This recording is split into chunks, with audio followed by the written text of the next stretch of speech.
Hello, everybody, and welcome to the Book Club.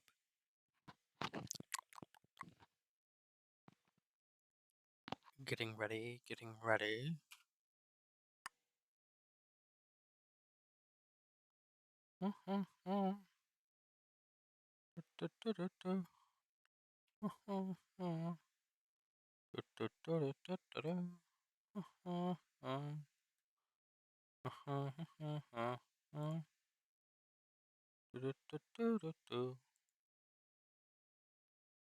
Ooh-wee.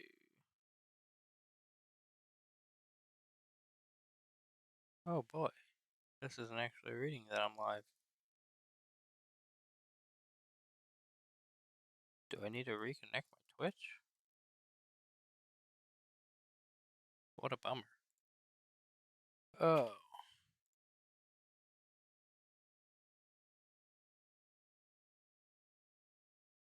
Oh, there it goes.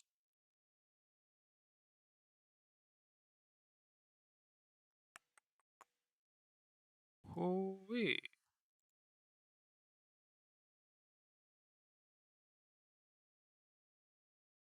Do-do-do.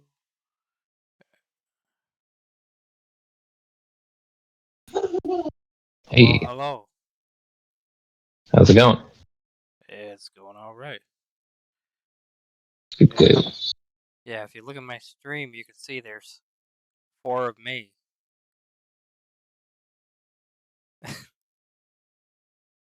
Yeah, I'll load it when I sit down. I'm pulling together a sandwich to eat while we're reading.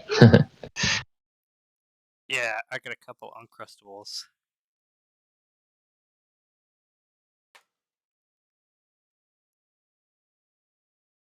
Classic choice. Yeah. So am I planning on this? Because it shows like it's like an oblong shape. So I have the little 4 pictures up at the top, like the 4 video camera images. Mm. Like if the people that I'm playing with like have them set to like the Twitch virtual camera, I think that would be pretty awesome, you know? And just overlay those on top.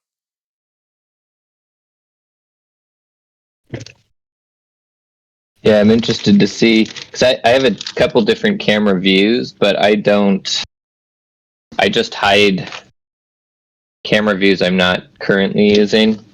Yeah, that's what I'm saying.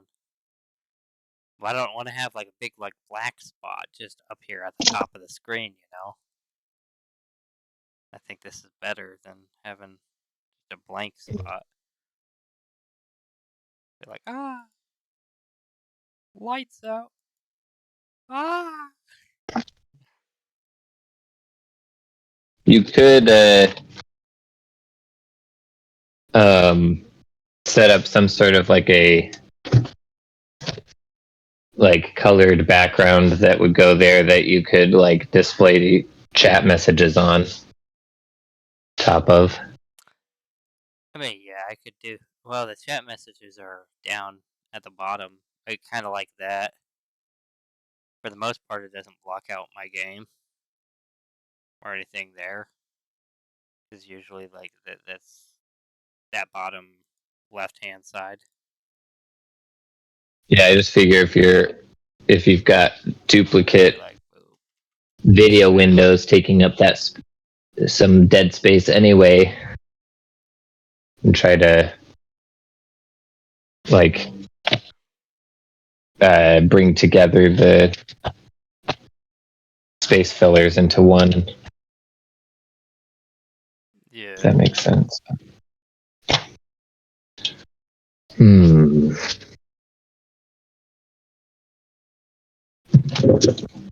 Torn between kinds of sandwiches I want. Peanut butter and jelly. Yeah. Yeah, it's between a peanut butter and jam or a honey ham.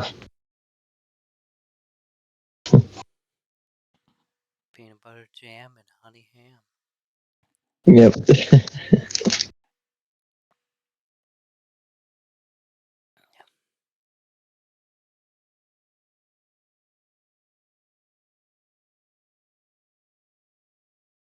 Yeah, I'm gonna go honey ham.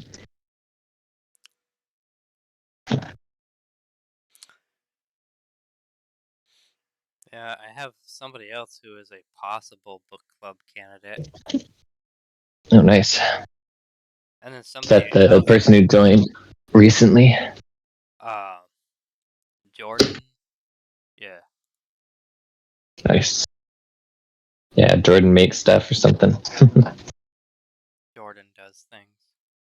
Yeah, it does things. Clever name. Well, I don't know if she's a she or he's a he. I don't know. I knew him IRL, but they were transitioning, I thought. So Oh, okay. they used to be a she, but I don't know if they're still a she or a he. I have no idea. Play it safe with the they them for now. Yeah, I mean, I don't like calling people they them.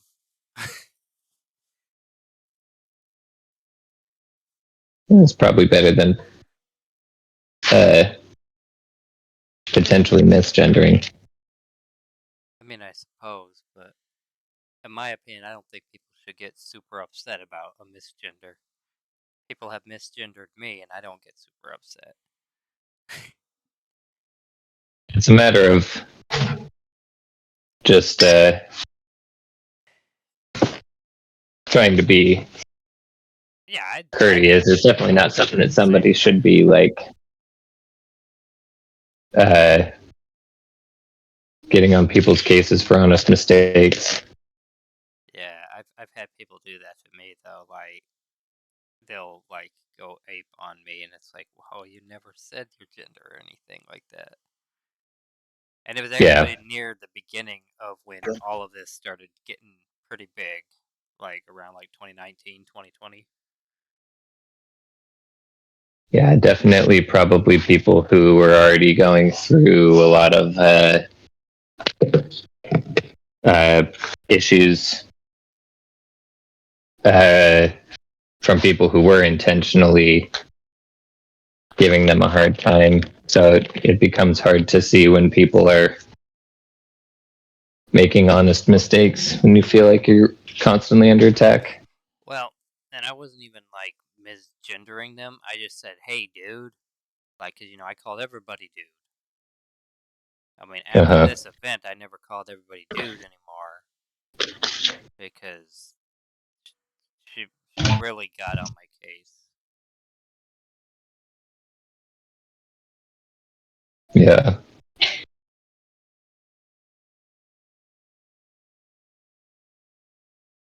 It was about her being a woman because she was transgender, and it's like, geez, like, stop, like, Just go.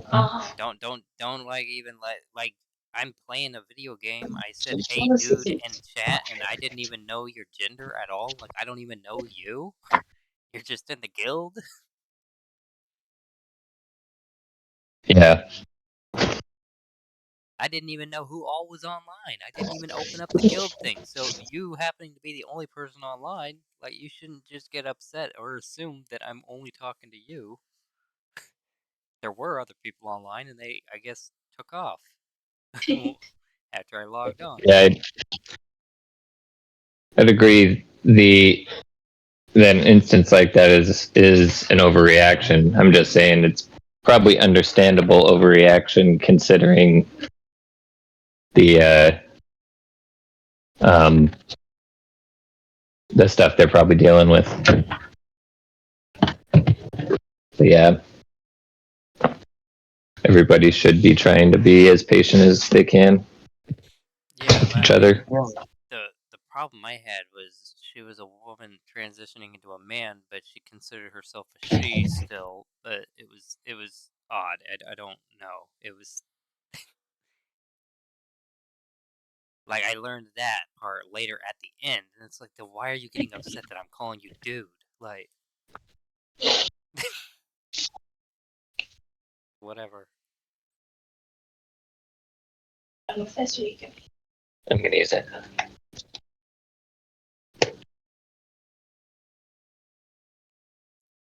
Yeah, something that is not copyright stricken on YouTube or Twitch is somehow copyright stricken on TikTok for some reason. I'm What's confused. that? Oh, you It's just some like a kind of, video? yeah, and there was like music in the background, but it's safe on YouTube and it's safe on TikTok. I mean, it's safe on Twitch. Mhm. But I tried to post it to TikTok and it's like you have copyright audio in the background. So we're muting your whole video. It's like, what? Yeah, I was hearing a different creator talking about how they don't invest as much time into TikTok because they get a lot of videos suppressed there for reasons that don't make a lot of sense. Yeah. No, I mean, TikTok is kind of the only way to get yourself out there right now because YouTube's algorithm is kind of crappy.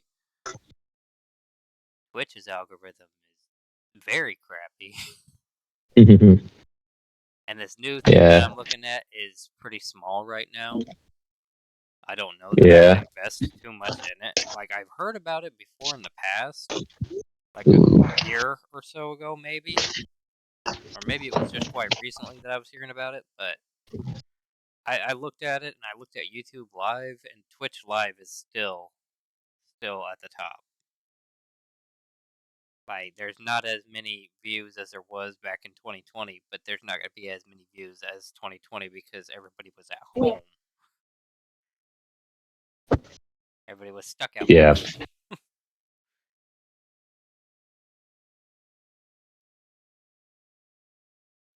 Okay.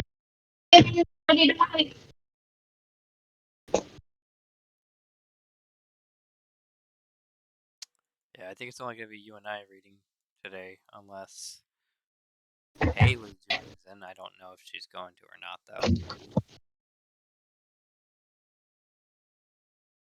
All right. I don't. Yeah, I don't know how to see my live views. I guess, except Oh, the thanks for telling me. thing. I gotta actually launch that up on my Yeah. phone in order to see chat. Okay, I'll grab a diaper after See if I. them go potty. I'm up to 107 followers, I guess. Nice.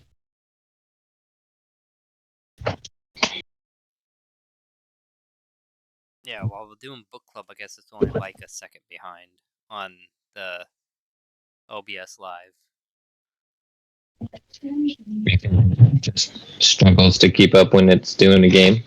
Yeah, I guess Fortnite is only like a couple more seconds behind. But Interesting. it's not that bad. I mean, considering Fortnite is online game kind of highly demanding Right. of the internet.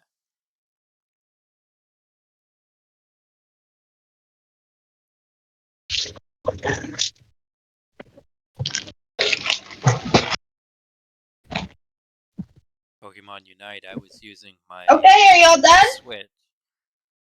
Oh, hello, Colonel X. Thanks for the lurk.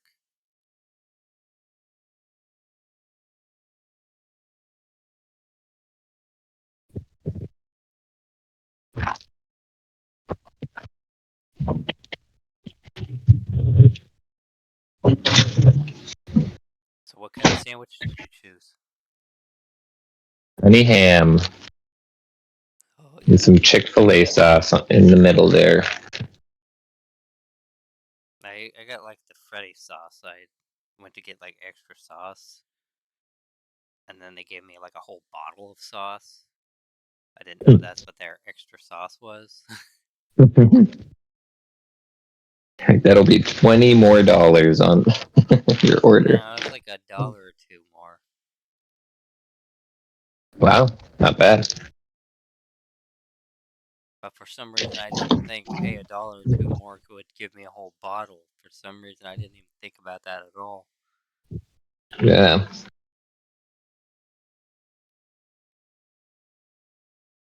So is the PDF working for you again? Yep. PDF works. Alright. I'm ready to go when you are. Okay.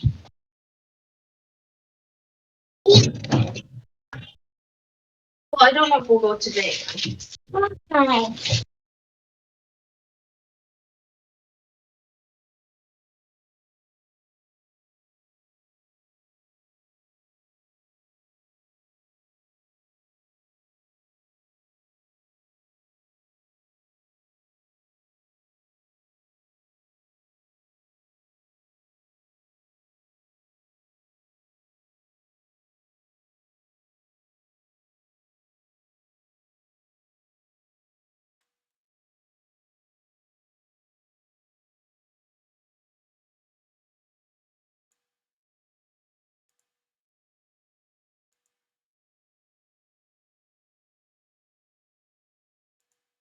Are you ready to start, or do you still need a minute?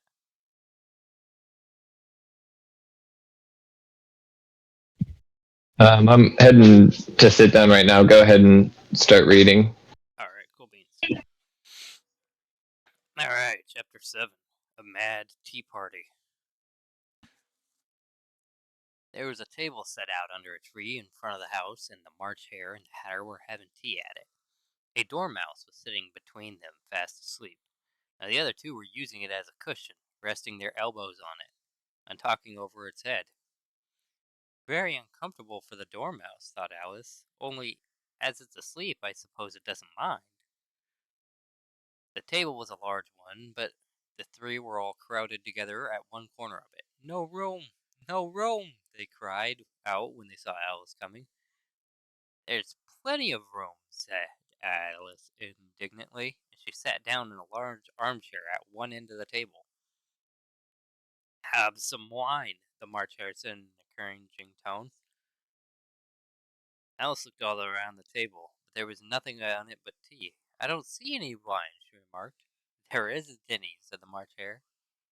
Then it wasn't very civil of you to offer it, said Alice angrily. It wasn't very civil of you to sit down without being invited, said the March Hare.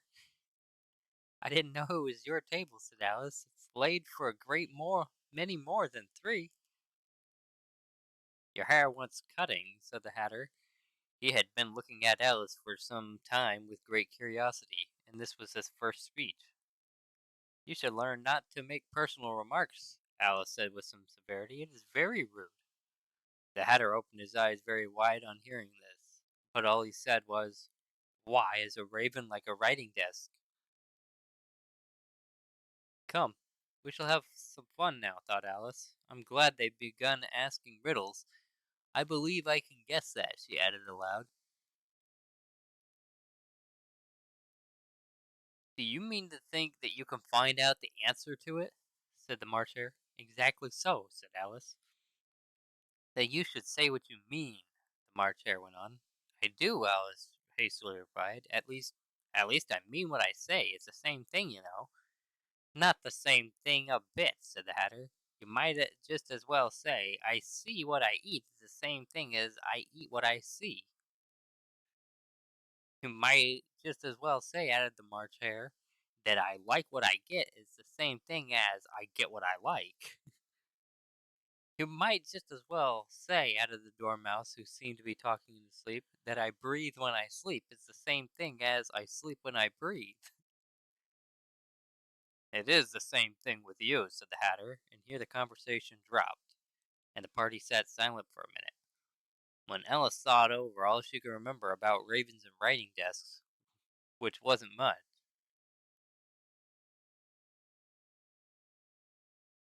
the Hatter was the first to break the silence. What day of the month is it? He said, turning to Alice. He had taken his watch out of his pocket and was looking at it uneasily, shaking it every now and then and holding it to his ear. Alice considered a little and then said, The 4th. 2 days wrong, sighed the Hatter. I told you butter wouldn't suit the works. he added angrily at the March Hare. It was the best butter, the March Hare meekly replied. Yes, but some crumbs might have gotten as well, the Hatter grumbled. You shouldn't have put it in with a bread knife. The March Hare took the watch and looked at it gloomily. Then he dipped it into his cup of tea and looked at it again, but he could think of nothing better to say than his first remark. It was the best butter, you know. Alice had been looking over his shoulder with some curiosity. What a funny watch, she remarked. It tells the day of the month. It doesn't tell what o'clock it is. Why should it? Muttered the Hatter. Does your watch tell you what year it is? Of course not, Alice replied very readily, but that's because it stays the same year for such a long time together. Which is just the case with mine, said the Hatter. Alice felt dreadfully puzzled. The Hatter's remark seemed to have no sort of meaning in it, and yet it was certainly English. I don't quite understand you, she said, as politely as she could. The Dormouse is asleep again, said the Hatter, and he poured a little hot tea upon its nose. The Dormouse shook its head impatiently and said, without opening its eyes, of course, it's just as I was going to remark myself. Have you guessed the riddle yet? Said the Hatter, turning to Alice. No, I give up, Alice replied. What's the answer? I haven't the slightest idea, said the Hatter. Nor I, said the March Hare. Alice sighed wearily. I think you might do something better with the time, she said, than waste it in asking riddles that have no answers. If you knew time as well as I do, said the Hatter, you wouldn't talk about wasting it. It's him. I don't know what you mean, said Alice. Of course you don't, said the Hatter, tossing his head contemptuously. I dare say you've never even spoken to time. Perhaps not, Alice cautiously replied. But I know I have to beat time when I learn music. Ah, that accounts for it, said the Hatter. He won't stand beating. Now, if you only kept on good terms with him, he'd do almost anything you liked with the clock. For instance, suppose it was 9 o'clock in the morning, just in time to begin lessons. You'd only have to whisper a hint to time, and round goes the clock in a twinkling, 1:30, time for dinner. I only wish it was, said the March Hare, said to itself in a whisper. That would be grand, certainly, said Alice thoughtfully. But then I shouldn't be hungry for it, you know. Not at first, perhaps, said the Hatter, but you could keep it to 1:30 as long as you liked. Is that the way you manage? Alice asked. The Hatter shook his head mournfully. Not I, he replied. We quarreled last March just before he went mad, you know, pointing with his teaspoon at the March Hare. It was at the great concert given by the Queen of Hearts, and I had to sing, Twinkle, Twinkle, Little Bat, how I wonder what you're at. You know the song, perhaps. I've heard something like it, said Alice. It goes on, you know, the Hatter continued, in this way. Up above the world you fly, like a tea-tray in the sky. Twinkle, twinkle. Here the Dormouse shook itself and began singing in its sleep. Twinkle, twinkle, twinkle, twinkle. It went on so long that they had to pinch it to make it stop. Well, I'd hardly finished the first verse, said the Hatter, when the Queen jumped up and bawled out, He's murdering time! Off with its head! How dreadfully savage, exclaimed Alice. How many pages was that? 2, 5. That was 6 pages. Cool. And ever since that, the Hatter went on in a mournful tone, he won't do a thing I ask. It's always 6 o'clock now. A bright idea came into Alice's head. Is that the reason so many tea things are put out here? She asked. Yes, that's it, said the Hatter with a sigh. It's always tea time, and we've no time to wash the things between whiles. Then you keep moving round, I suppose, said Alice. Exactly so, said the Hatter, as the things get used up. But what happens when you come to the beginning again? Alice ventured to ask. Suppose we change the subject, the March Hare interrupted, yawning. I'm getting tired of this. I vote the young lady tells us a story. I'm afraid I don't know one, said Alice, rather alarmed at the proposal. Then the Dormouse shall, they both cried. Wake up, Dormouse! And they pinched it on both sides at once. The Dormouse slowly opened his eyes. I wasn't asleep, he said in a hoarse, feeble voice. I heard every word you fellows were saying. Tell us a story, said the March Hare. Yes, please do, pleaded Alice. And be quick about it, added the Hatter, or you'll be asleep again before it's done.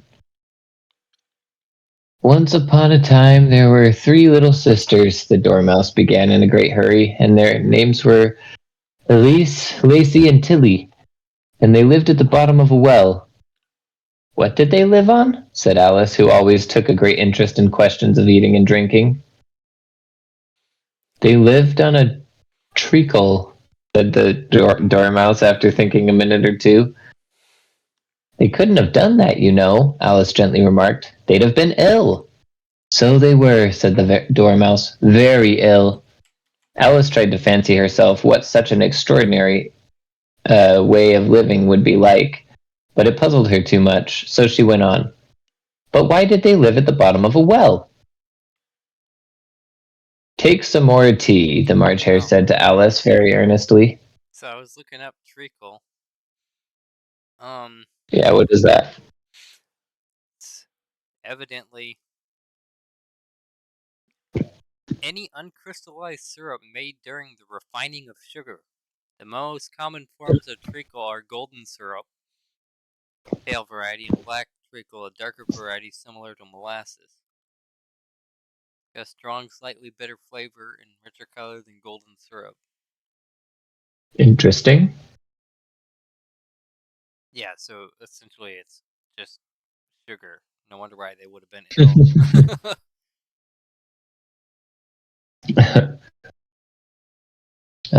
I've had nothing yet, Alice replied in an offended tone, so I can't take more.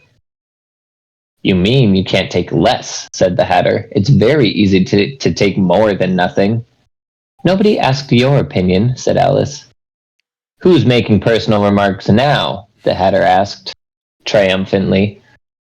Alice did not quite know what to say to this, so she helped herself to some tea and bread and butter, and then turned to the Dormouse and repeated her question. Why did they live at the bottom of a well?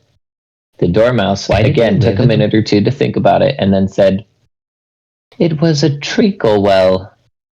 There's no such thing, Alice was beginning very angrily, but the Hatter and the March Hare went, Shh, and the Dormouse sulkily remarked, If you can't be civil, you'd better finish the story for yourself. No, please go on, Alice said very humbly. I won't interrupt again. I dare say there may be one. One indeed, said the Dormouse indignantly. However, he consented to go on. And so these 3 little sisters, they were learning to draw, you know. What did they draw? Said Alice, quite forgetting her promise. Treacle, said the Dormouse without considering it all this time. I want a clean cup, interrupted the Hatter. Let's all move one place on. He moved on as he spoke, and the Dormouse followed him. The March Hare moved into the Dormouse's place, and Alice rather unwillingly took the place of the March Hare. The Hatter was the only one who got any advantage from the change. And Alice was a good deal worse off than before, as the March Hare had just upset the milk jug into his plate. Alice did not wish to offend the Dormouse again, so she began very cautiously. But I don't understand. Where did they draw the treacle from? You can draw water out of a water well, said the Hatter. So I should think you should draw a treacle out of a treacle well, eh? Stupid. But they were in the well, Alice said to the Dormouse, not choosing to notice this last remark. Of course they were, said the Dormouse. Well, in. This answer so confused poor Alice that she let the Dormouse go on for some time without interrupting it. They were learning to draw, the Dormouse went on, yawning and rubbing its eyes, for it was getting very sleepy. And they drew all manner of things, everything that begins with an M. Why with an M? Said Alice. Why not? Said the March Hare. Alice was silent. The dormouse had closed its eyes by this time and was going off into a doze, but on being pinched by the Hatter, it woke up again with a little shriek and went on.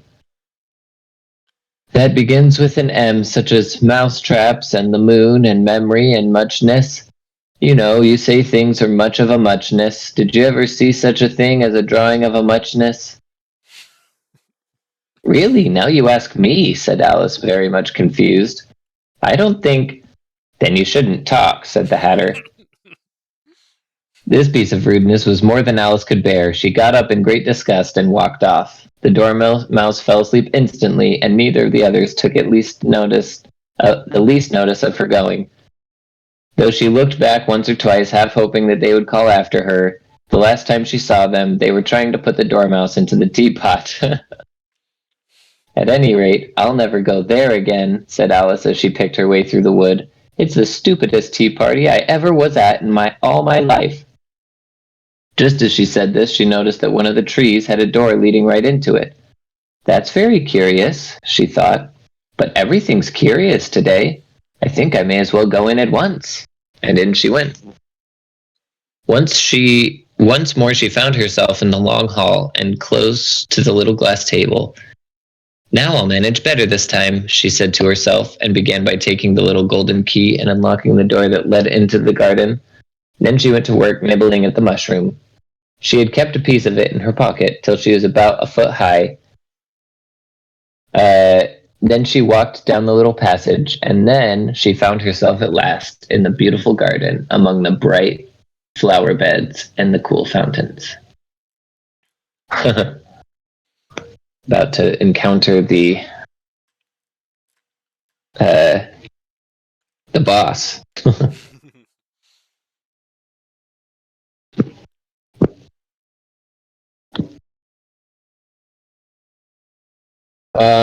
I can't remember where I started. Is that 6? This next page is the number 6. Okay. A large rose tree stood near the entrance of the garden. The roses growing on it were white, but there were 3 gardeners at it busily painting them red. Alice thought this a very curious thing, and she went nearer to watch them, and just as she came up to them, she heard one of them say, "Look out now, 5, don't go splashing paint over me like that." "I couldn't help it," said 5 in a sulky tone. "Seven jogged my elbow." On which 7 looked up and said, "That's right, 5, always lay blame on others." "You'd better not talk," said 5. "I heard the Queen say only yesterday you deserved to be beheaded." "What for?" said the one who had spoken first. "That's none of your business, 2, said 7. "Yes, it is his business," said 5, "and I'll tell him it was for bringing the cook tulip roots instead of onions." 7 flung down his brush and had just begun, "Well, of all the unjust things," when his eye chanced to fall upon Alice as she stood watching them, and he checked himself suddenly. The others looked round also, and all of them bowed low. "Would you tell me," said Alice a little timidly, "why you are painting those roses?" 5 and 7 said nothing but looked at 2. 2 began in a low voice, "Why, the fact is, you see, miss, this here ought to have been a red rose tree, and we put a white one in by mistake, and if the Queen was to find out, we should all have our heads cut off, you know. So you see, miss, we're doing our best afore she comes to." At this moment, 5, who had been anxiously looking across the garden, called out, "The Queen! The Queen!" and the 3 gardeners instantly threw themselves flat upon their faces. There was a sound of many footsteps, and Alice looked around, eager to see the Queen.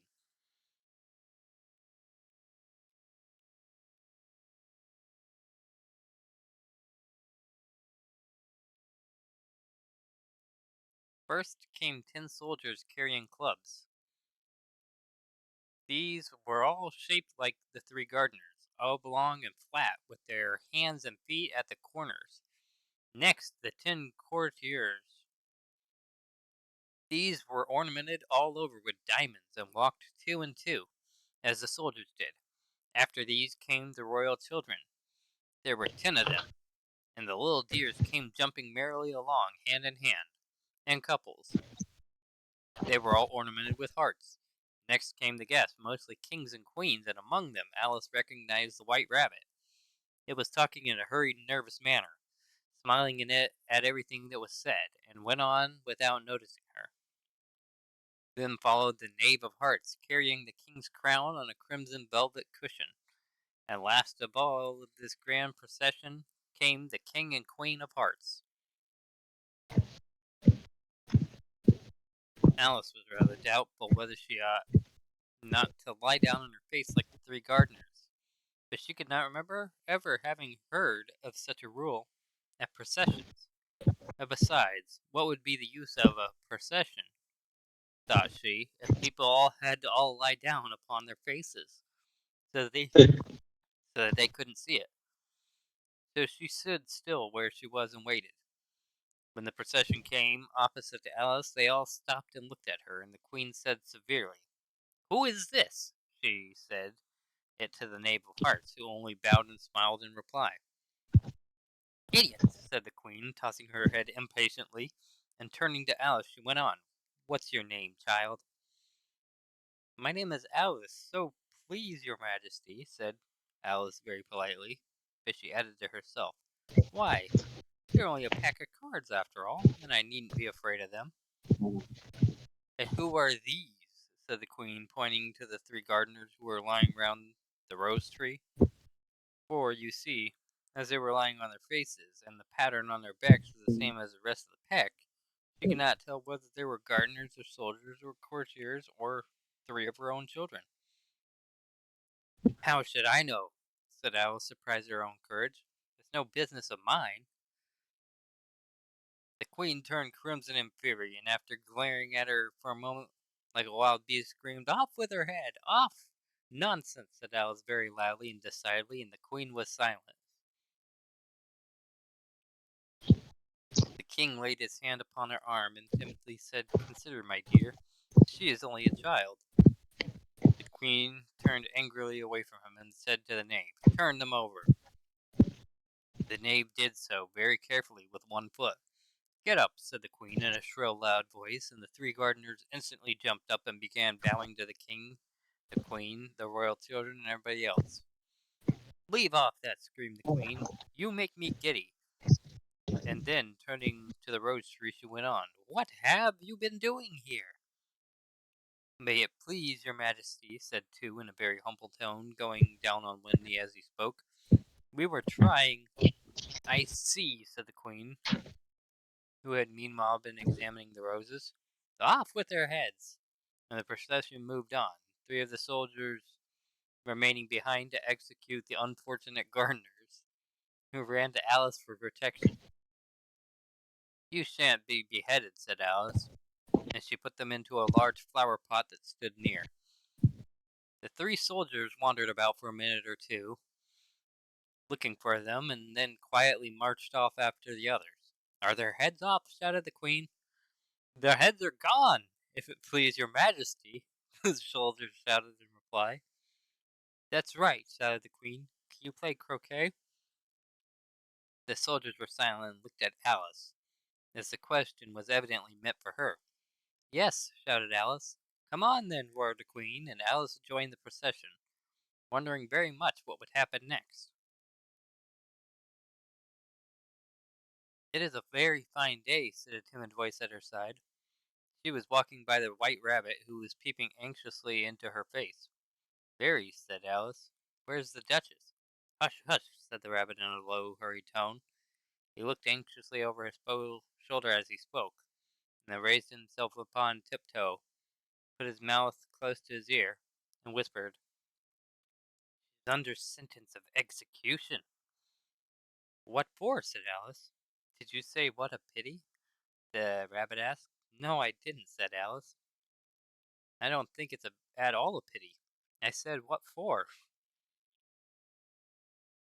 "She boxed the queen's ears," the rabbit began. Alice gave a little scream of laughter. "Oh, hush!" the rabbit whispered in a frightened tone. "The queen will hear you. You see, she came rather late, and the queen said, "Get to your places!" shouted the queen in a voice of thunder. People began running about in all directions, tumbling up against each other. However, they got settled down in a minute or two, and the game began. Alice thought she had never seen such a curious croquet ground in her life. It was all ridges and furrows, the balls were live hedgehogs, the mounts live flamingos, and the soldiers had to double themselves up to stand on their hands and feet to make the arches. The chief difficulty Alice found at first was in managing her flamingo. She succeeded in getting its body tucked away comfortably enough under her arm, with its legs hanging down, but generally just as she had got its neck nicely straightened out and was going to give the hedgehog a blow with its head, it would twist itself round and look up in her face with such a puzzled expression that she could not help bursting out laughing. And when she had got its head down and was going to begin again, it was very provoking to find that the hedgehog had unrolled itself and was in the act of crawling away. Besides all this, there was generally a ridge or a furrow in the way of whatever she wanted to send the hedgehog to,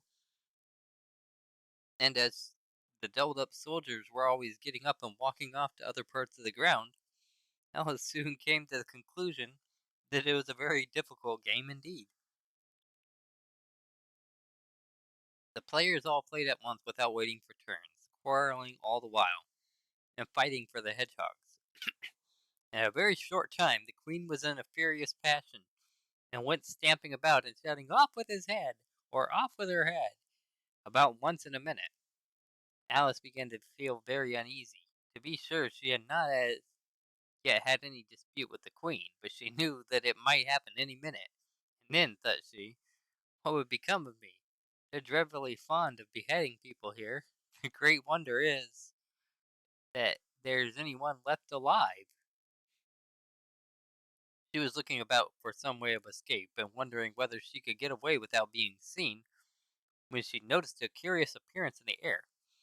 It puzzled her very much at first, but after watching it a minute or two, she made it out to be a grin, and she said to herself, "It's a Cheshire cat. Now I shall have somebody to talk to." "How are you getting on?" said the cat, as he stood there, as soon as there was mouth enough for it to speak with. Alice waited till the eyes appeared, and then nodded. "It's no use speaking to it," she thought, "till the ears have come, or at least one of them." In another minute the whole head appeared, and then Alice put her flamingo and began an account of the game, feeling very glad she had someone to listen to her. The cat seemed to think that there was enough of it now in sight, and no more of it appeared. "I don't think they play at all fairly," Alice began, in rather a complaining tone. "They all quarrel so dreadfully, one can't hear oneself speak. And they don't seem to have any rules in particular. At least, if there are, nobody attends to them. You've no idea how confusing it is all, the things being alive. For instance, there's the arch I've got to go through the next walking about at the end of the ground. And I should have croqueted the queen's hedgehog just now, only it ran away when it saw mine coming." "How do you like the queen?" said the cat in a low voice. "Not at all," said Alice. "She's so extremely—" Just then she noticed that the queen was close behind her, listening, so she went on, "Likely to win, that it's hardly worth while finishing the game."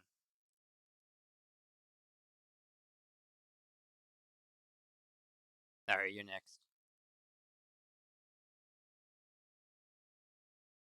Let's see, what page was that? 73? Yeah, 73 is the page we're on now.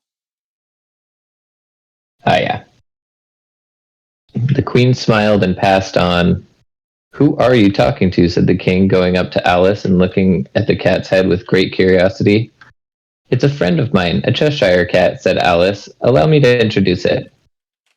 "I don't like the look of it at all," said the king, However, it may kiss my hand if it likes. I'd rather not, the cat remarked. Don't be impertinent, said the king. And don't look at me like that. He got behind Alice as he spoke. A cat may look at a king, said Alice. I've read that in some book. But I don't remember where. Well, it must be removed, said the king very decidedly, and he called the queen, who was passing at the moment. My dear, I wish you would have this cat removed. The queen had only one way of settling all difficulties, great or small. Off with his head, she said, without even looking around. I'll fetch the executioner myself, said the king eagerly, and he hurried off. Alice thought she might as well go back and see how the game was going on. As she heard the queen's voice in the distance, screaming with passion. She had already heard her sentence 3 of the players to be executed for having missed their turns, and she did not like the look of things at all, as the game was in such confusion that she never knew whether it was her turn or not. So she went in search of her hedgehog. The hedgehog was engaged in a fight with another hedgehog, which seemed to Alice an excellent opportunity for croqueting one of them with the other. The only difficulty was that her flamingo was gone across to the other side of the garden, where Alice could see it trying in a helpless sort of way to fly up into a tree. By the time she had caught the flamingo and brought it back, the fight was over, and both the hedgehogs were out of sight. But it doesn't matter much, thought Alice, as all the arches are gone from this side of the ground. So she tucked it away under her arm that it might not escape again, and went back for a little more conversation with her friend. When she got back to the Cheshire Cat, she was surprised to find quite a large crowd collected around it. There was a dispute going on between the executioner, the king, and the queen, who were all talking at once, while all the rest were quite silent and looked very uncomfortable. The moment Alice appeared, she was appealed to by all 3 to settle the question, and they repeated their arguments to her, though, as they all spoke at once, she found it very hard indeed to make out exactly what they said. The executioner's argument was that you couldn't cut off a head unless there was a body to cut it off from, that he had never had to do such a thing before, and he wasn't going to begin at his time of life. The king's argument was that anything that had a head could be beheaded, and that you weren't to talk nonsense. The queen's argument was that if something wasn't done about it in less than no time, she'd have everybody executed all around.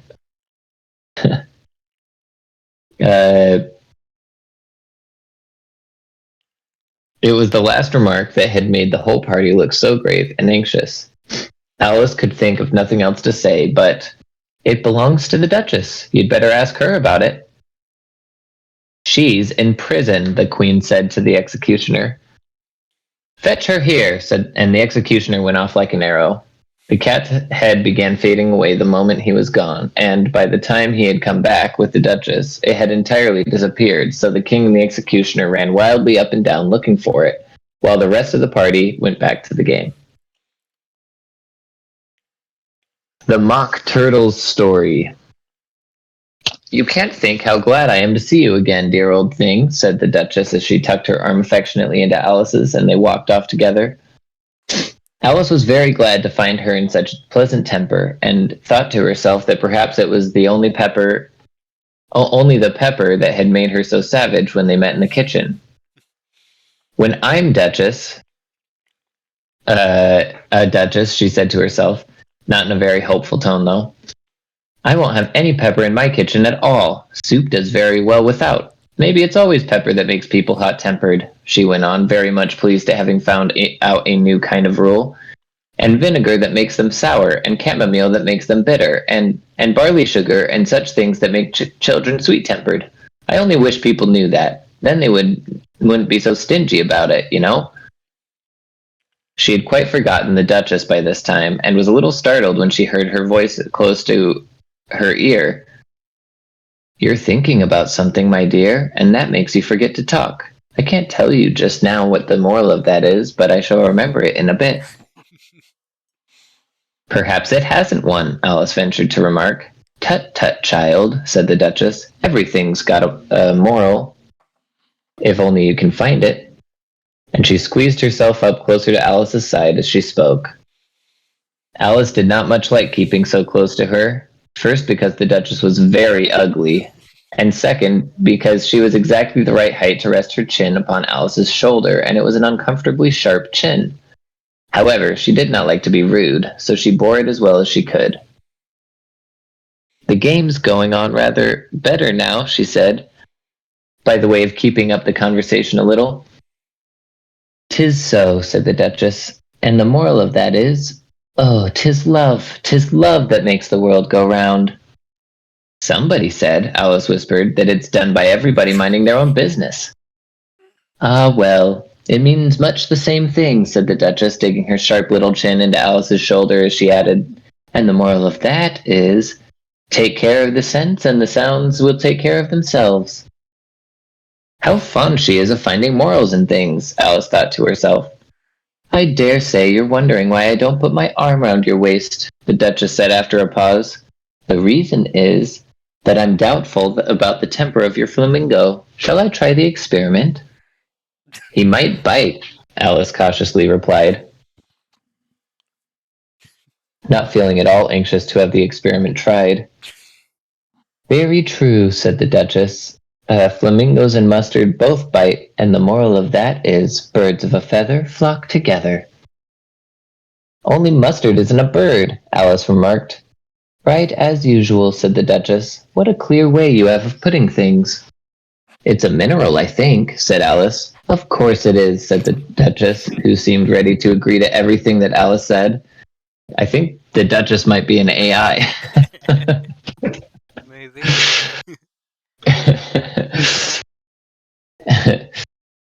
uh,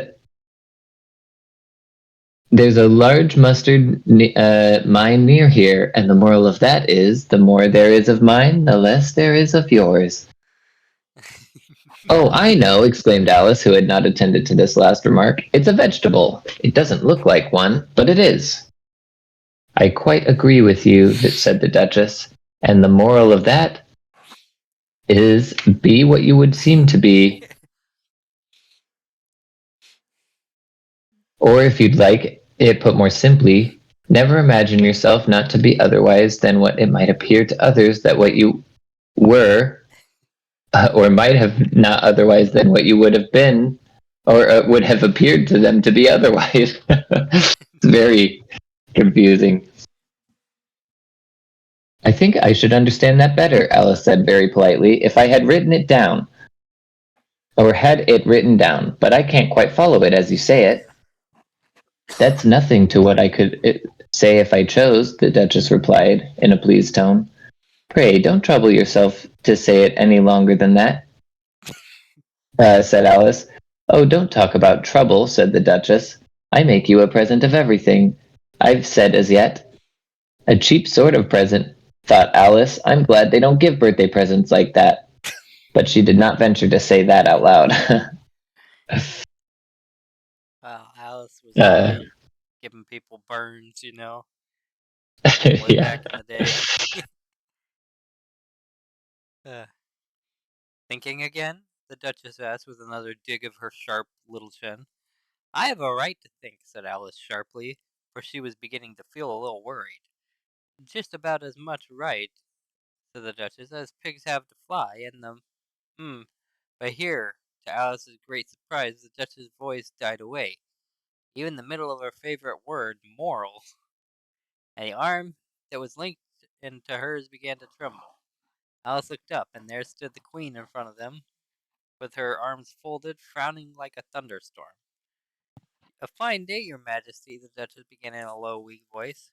"Now, I give you a fair warning," shouted the Queen, stamping on the ground as she spoke. "Either you or your head must be off, and that in about half no time. Take your choice." The Duchess took her choice and was gone in a moment. "Let's go on with the game," the Queen said to Alice, and Alice was too much frightened to say a word, but slowly followed her back to the croquet ground. The other guests had taken advantage of the Queen's absence and were resting in the shade. However, the moment they saw her, they hurried back to the game. The Queen merely remarked that a moment's delay would cost them their lives. All the time they were playing, the queen never left off, with quarreling with the other players, and shouting, "Off with his head," or "Off with her head." Those whom she sentenced were taken into custody by the soldiers, who of course had to leave off being archers to do this, so that by the end of the half an hour or so there were no archers left. All the players except the king, the queen, and Alice were in custody and under sentence of execution. Then the queen left off, quite out of breath, and said to Alice, "Have you seen the mock turtle yet?" "No," said Alice. "I don't even know what a mock turtle is." "It's the thing mock turtle soup is made from," said the queen. "I never saw one or heard of one," said Alice. "Come on, then," said the queen, "and he shall take you, he shall tell you his history." As they walked off together, Alice heard the king say in a low voice to the company generally, You are all pardoned. Come, that's a good thing," she said to herself, for she had felt quite unhappy at the number of executions the queen had ordered. Very, s- they very soon came upon a griffin lying fast asleep in the sun. If you don't know what a griffin is, look at the picture.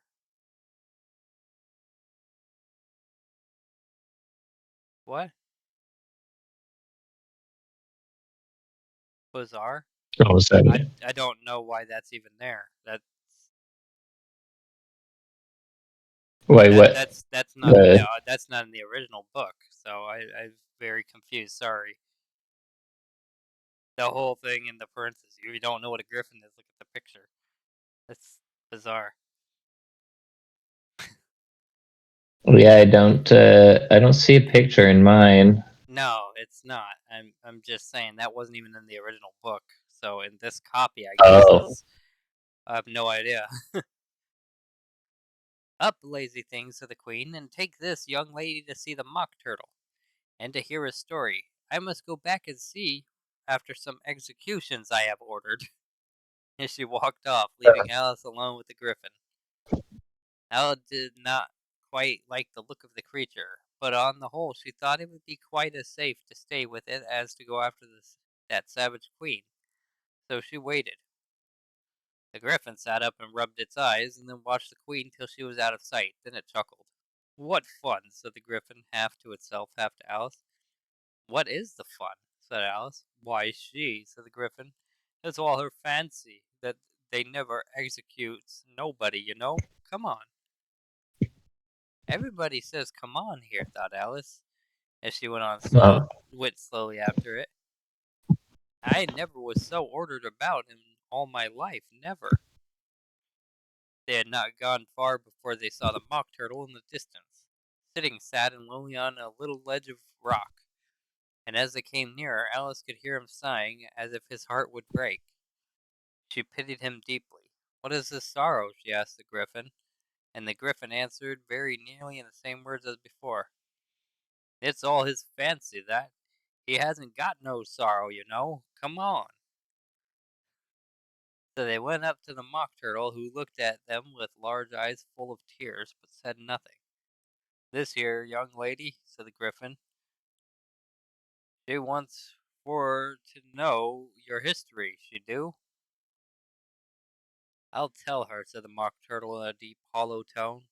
"Sit down, both of you, and don't speak a word till I've finished." So they sat down, and nobody spoke for some minutes. Alice thought to herself, "I don't see how he can ever finish if he doesn't begin," but she waited patiently. "Once," said the mock turtle at last with a deep sigh, "I was a rail turtle." These words were followed by a very long silence, broken only by an occasional exclamation of from the griffin, and the constant heavy sobbing of the mock turtle. Alice was very nearly getting up and saying, "Thank you, sir, for your interesting story," but she could not help thinking there must be more to come. So she sat still and said nothing. "When we were little," the mock turtle went on at last, more calmly, though still sobbing now and then, "we went to school in the sea. The master was an old turtle. We used to call him Tortoise." "Why did you call him Tortoise if he wasn't one?" said Alice asked. We call him Tortoise because he taught us, said the Mock Turtle angrily. You are very dull. You ought to be ashamed of yourself for asking such a simple question, added the Griffin. And then they both sat silent and looked at poor Alice, who felt ready to sink into the earth. At last the Griffin said to the Mock Turtle, Drive on, old fellow.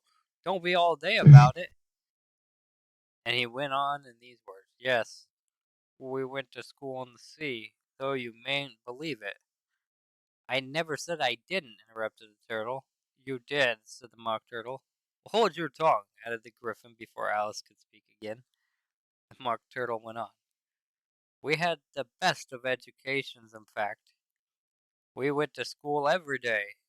I've been to a day school too, said Alice. You needn't be so proud as all that. With extras? Asked the Mock Turtle a little anxiously. Yes, said Alice. We learned French and music. And washing? Said the Mock Turtle. Certainly not, said Alice indignantly. Ah, then yours wasn't a really good school, said the Mock Turtle in a tone of great relief. Now at ours they had, at the end of the bill, French, music, and washing extra. You couldn't have wanted it much, said Alice, living at the bottom of the sea. I couldn't afford to learn it, said the Mock Turtle with a sigh. I only took the regular course. What was that? Inquired Alice, reeling and writhing, of course, to begin with. The Mock Turtle replied, and then the different branches of arithmetic, ambition, distraction, uglification, derision. I never heard of uglification, Alice ventured to say. What is it? The Griffin lifted up both its paws in surprise. What? Never heard of uglifying, it exclaimed. You know what to beautify is, I suppose. Yes, said Alice doubtfully. It means to make anything prettier. Well, then, the Griffin went on, if you don't know what to uglify is, you are a simpleton. Alice did not feel encouraged to ask any more questions about it, so she turned to Mock Turtle and said, What else had you to learn? Well, there was mystery, the Mock Turtle replied, counting off the subject on his flappers. Mystery, ancient and modern, with seaography, then drawing. The drawing master was an old conger eel that used to come once a week. He taught us drawing, stretching, fainting, and fainting in coils. What was that like? Said Alice. Well, I can't show it to you myself, the Mock Turtle said. I'm too stiff, and the Griffin never learned it. Hadn't time, said the Griffin. I went to the classics master, though.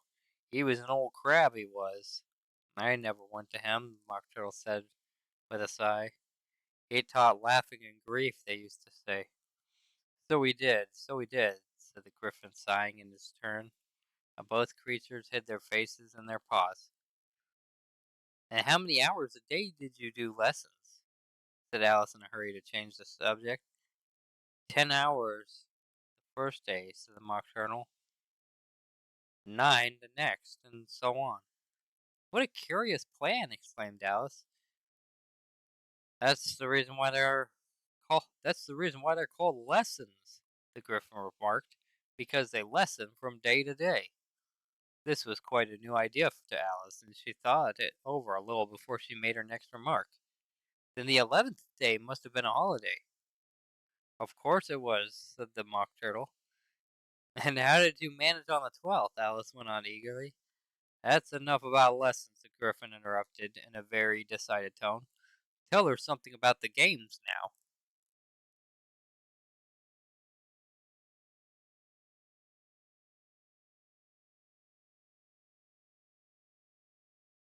Let's see. Yeah, I just read the last of that little page because it was like one sentence. Yeah. The chapter 10, page 86. All right. The Lobster Quadrille. The Mock Turtle sighed deeply and drew the back of one flapper across his eye. He looked at Alice and tried to speak, but for a minute or two sobs choked his voice. Same as if he had a bone in his throat, said the Griffin, and is set to work shaking him and punching him in the back. At last the Mock Turtle recovered his voice and said with tears running down his cheeks, he went on again. You may not have lived much under the sea. I haven't, said Alice, and perhaps you were never even introduced to a lobster. Alice began to say, I once tasted, but she checked herself hastily and said, no, never. So you can have no idea what a delightful thing a lobster quadrille is. No, indeed, said Alice. What sort of a dance is it? Why, said the Griffin, you first form into a line along the seashore. 2 lines, cried the Mock Turtle. Seals, turtles, salmon, and so on. Then, when you've cleared all the jellyfish out of the way... That generally takes some time, interrupted the Griffin. You advance twice, each with a lobster as a partner, cried the Griffin. Of course, said the Mock Turtle, and advance twice set to partners. Change lobsters and retire in same order, continued the Griffin.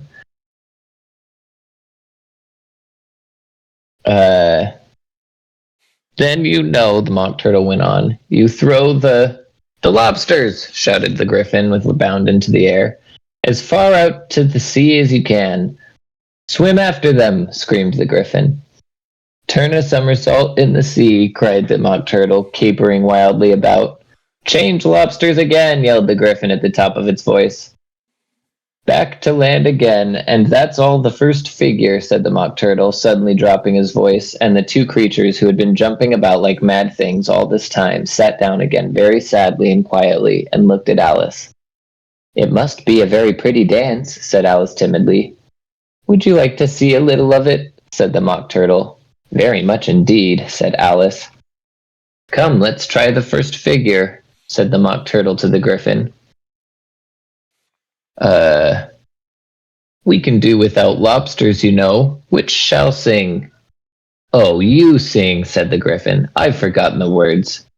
So they began solemnly dancing round and round Alice. Every now and then, treading on her toes when they passed too close and waving their forepaws to mark the time while the Mock Turtle sang this very slowly and sadly. Will you walk a little faster, said a whiting to a snail. There's a porpoise close behind us, and he's treading on my tail. See how eagerly the lobsters and the turtles all advance. They are waiting on the shingle. Will you come and join the dance? Will you, won't you, will you, won't you, will you join the dance? Will you, won't you, will you, won't you, will you join the dance? You can really have no notion how delightful it will be when they take us up and throw us with the lobsters out to sea. But the snail replied, too far, and gave a look askance. Said he thanked the whiting kindly, but he would not join the dance. Would not, could not, would not, could not, would not join the dance. What matters it how far we go, his scaly friend replied. There is another shore, you know, upon the other side. The further off from England. Yeah, there it is. The further off from England, the nearer is to France. Then turn not pale, beloved snail, but come and join the dance. Will you, won't you, will you, won't you, will you join the dance? Will you, won't you, will you, won't you, will you join the dance? Oh no, thank you. It's a very interesting dance to watch, said Alice, feeling very glad that it was over at last. And I do so like that curious song about the whiting. What is a whiting? It's a whiting. It's a fish. Oh, okay. Oh, as to the whiting, said the Mock Turtle. You've seen them, of course. Yes, said Alice, hastily. I don't know where Din may be, said the Mock Turtle, but if you've seen them so often, of course you know what they're like. I believe so, said Alice. Alice replied thoughtfully. They have their tails in their mouths and they're all with crumbs.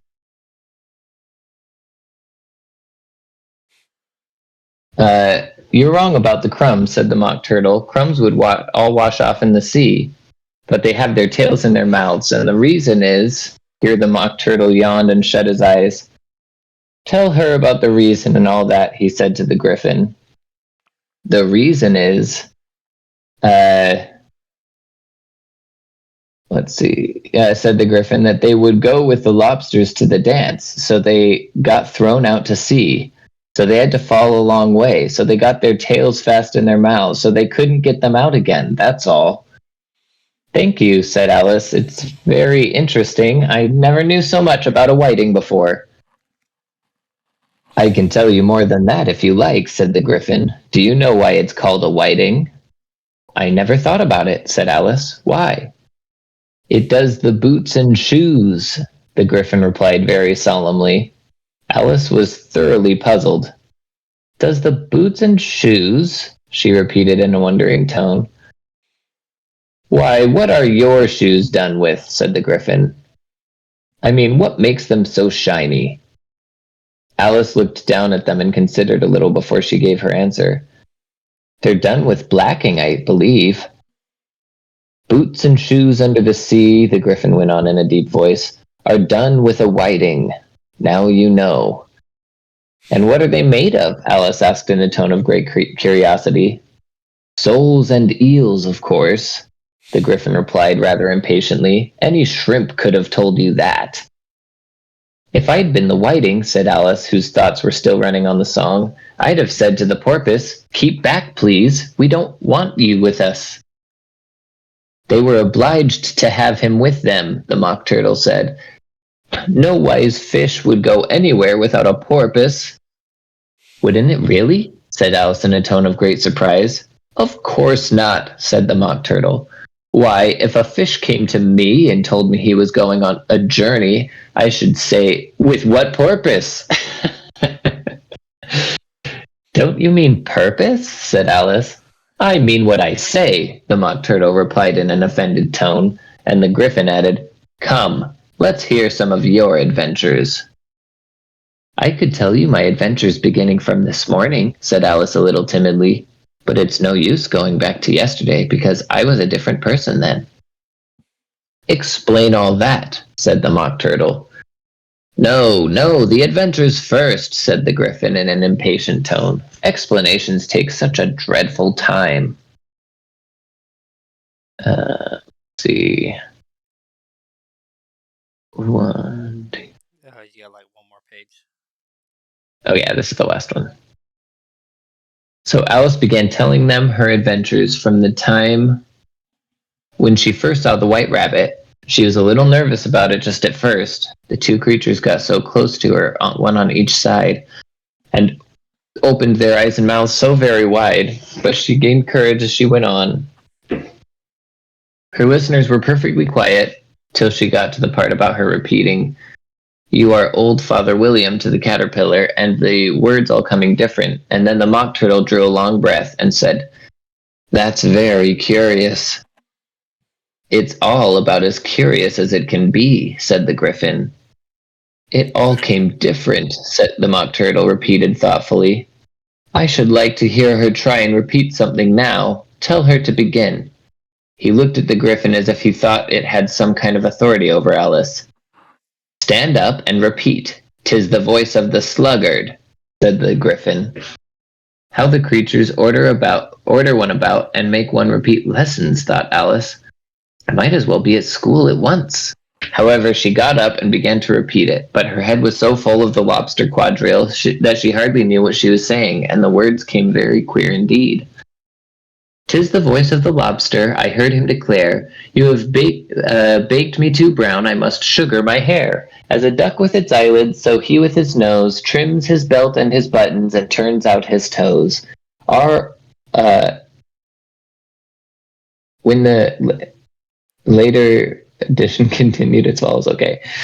When the sands are all dry, he is gay as a lark, and will talk in contemptuous tones of the shark. But when the tide rises and sharks are around, his voice has a timid and tremulous sound. never heard that part. I guess the book that I have like a physical copy of Alice in Wonderland. It's like a classic book, and it Uh doesn't have all this random added stuff into it. huh. Yeah, that's like later editions thing. Very confused. Like, did he do it himself, or did just random people just add to it? Yeah, I don't know. That's strange. I wonder if Disney might not have added to these later editions. Like, this could have been something that might have been in the Disney movie, and then everybody just added it on. I don't know. Like, I think I've only seen Yeah. the Disney movie once, and it was like a really long time ago. Huh. That's different from what I used to say when I was a child, said the Griffin. Well, I never heard it before, said the Mock Turtle, but it sounds uncommon nonsense. Alice said nothing. She had sat down with her face in her hands, wondering if anything would ever happen in a natural way again. I should like to have it explained, said the Mock Turtle. She can't explain it, said the Griffin hastily. Go on with the next verse. But about his toes, the Mock Turtle persisted. How could he turn them out with his nose, you know?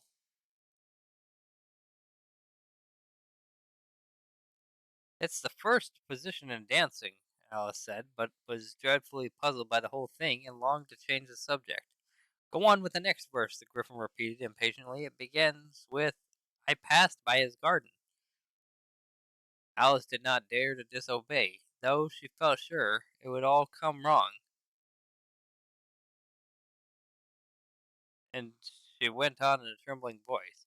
I passed by his garden and marked with one eye how the owl and panther were sharing a pie.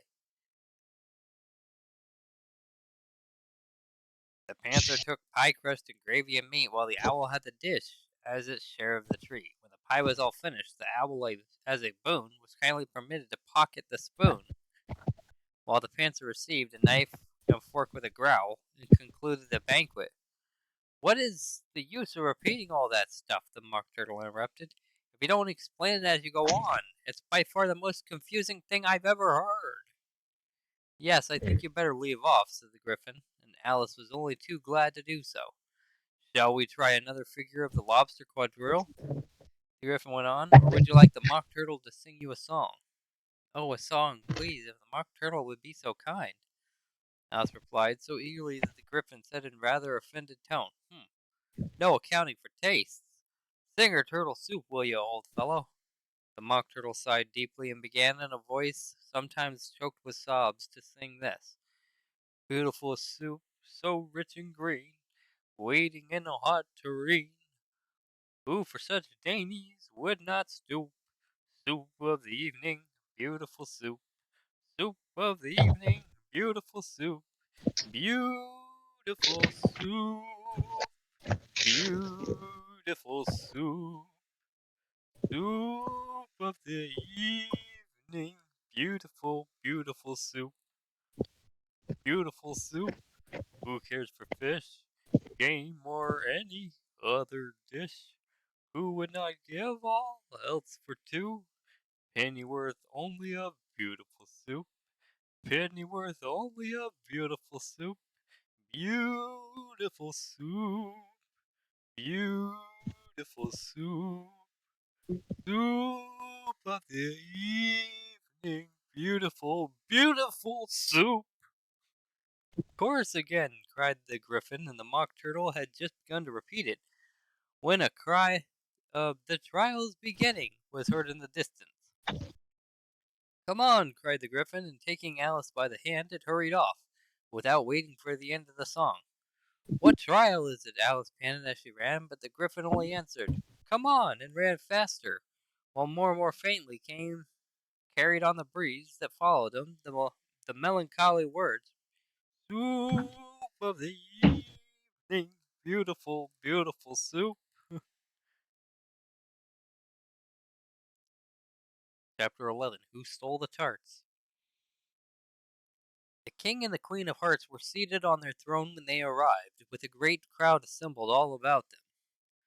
all sorts of little birds and beasts, as well as the whole pack of cards. The knave was standing before them in chains, with a soldier on each side to guard him. Near the king was White Rabbit, with a trumpet in one hand and a scroll of parchment in the other.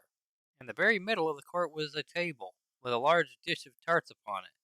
They looked so good that it made Alice quite hungry to look at them. I wish they'd get the trial done, she thought, and hand round the refreshments. But there seemed to be no chance of this, so she began looking at everything about her, to pass away the time.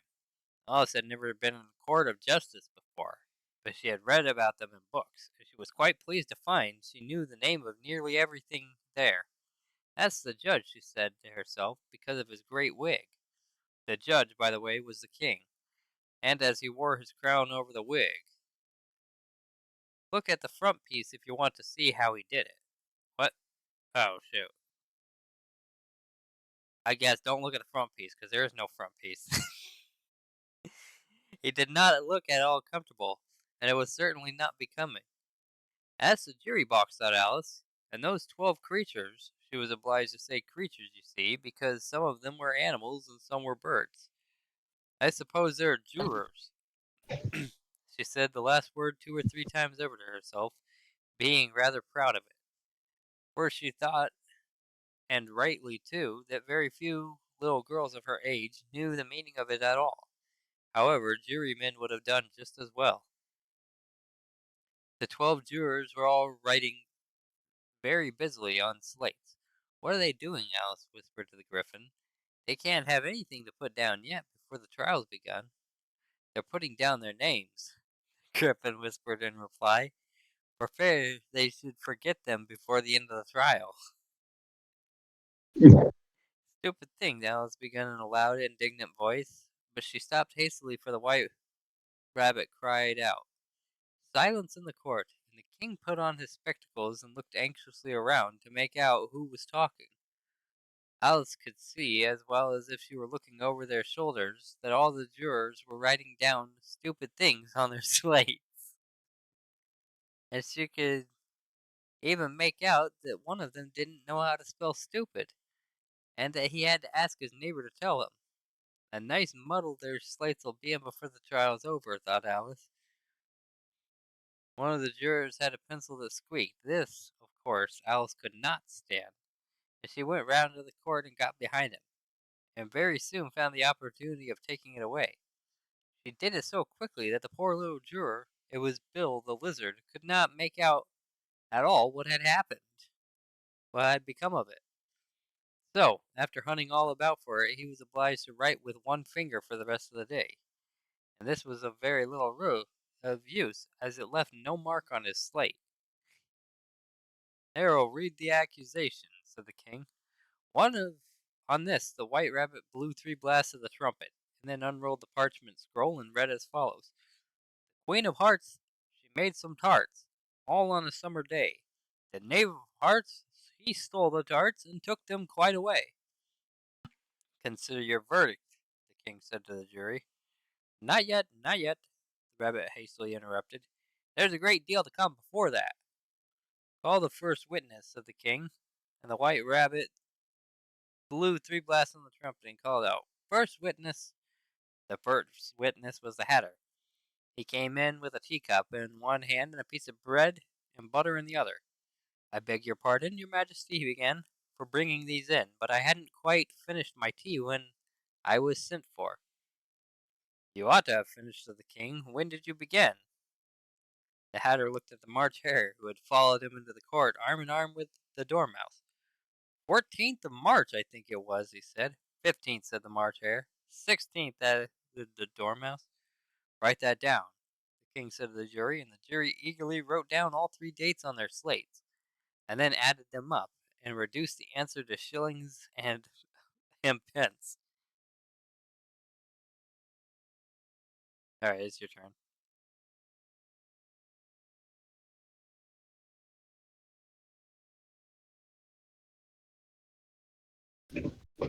Let's see. 98.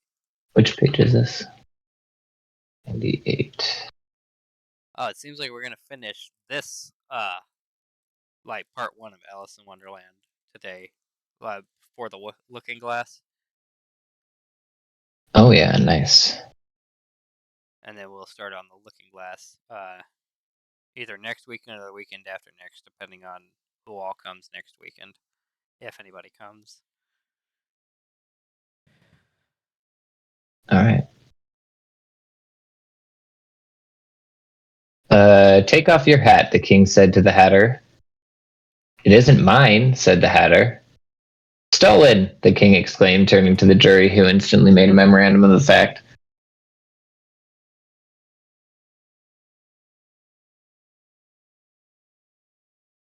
I keep them to sell, the Hatter added as an explanation. I've none of my own. I'm a Hatter.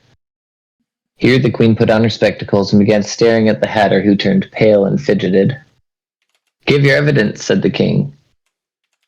And don't be nervous, or I'll have you executed on the spot. This did not seem to encourage the witness at all.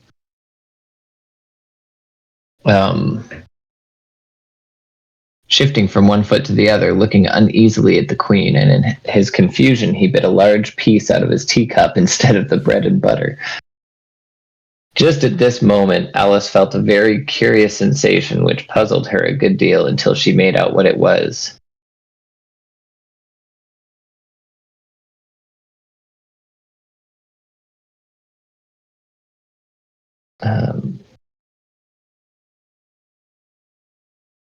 And she thought at first, she was beginning to grow larger again, and she thought at first she would get up and leave the court.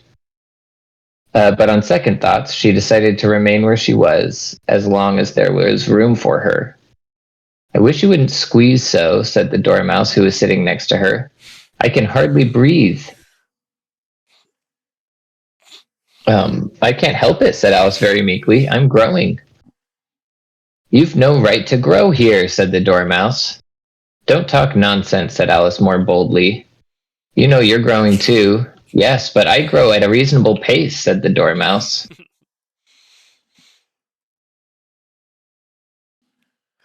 Not in that ridiculous fashion. And he got up very sulkily and crossed over to the other side of the court. And all this time the queen had never left off staring at the Hatter. And just as the Dormouse crossed the court, she said to one of the officers of the court, bring me the list of the singers in the last concert on which the wretched Hatter trembled so that he shook both his shoes off. Give your evidence, the king repeated angrily, or I'll have you executed whether you're nervous or not.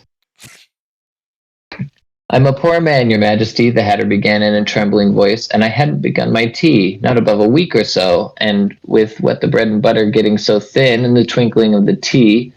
The twinkling of the what? Said the king. It began with the tea, the Hatter replied. Of course, twinkling begins with the T, said the king sharply. Do you take me for a dunce? Go on.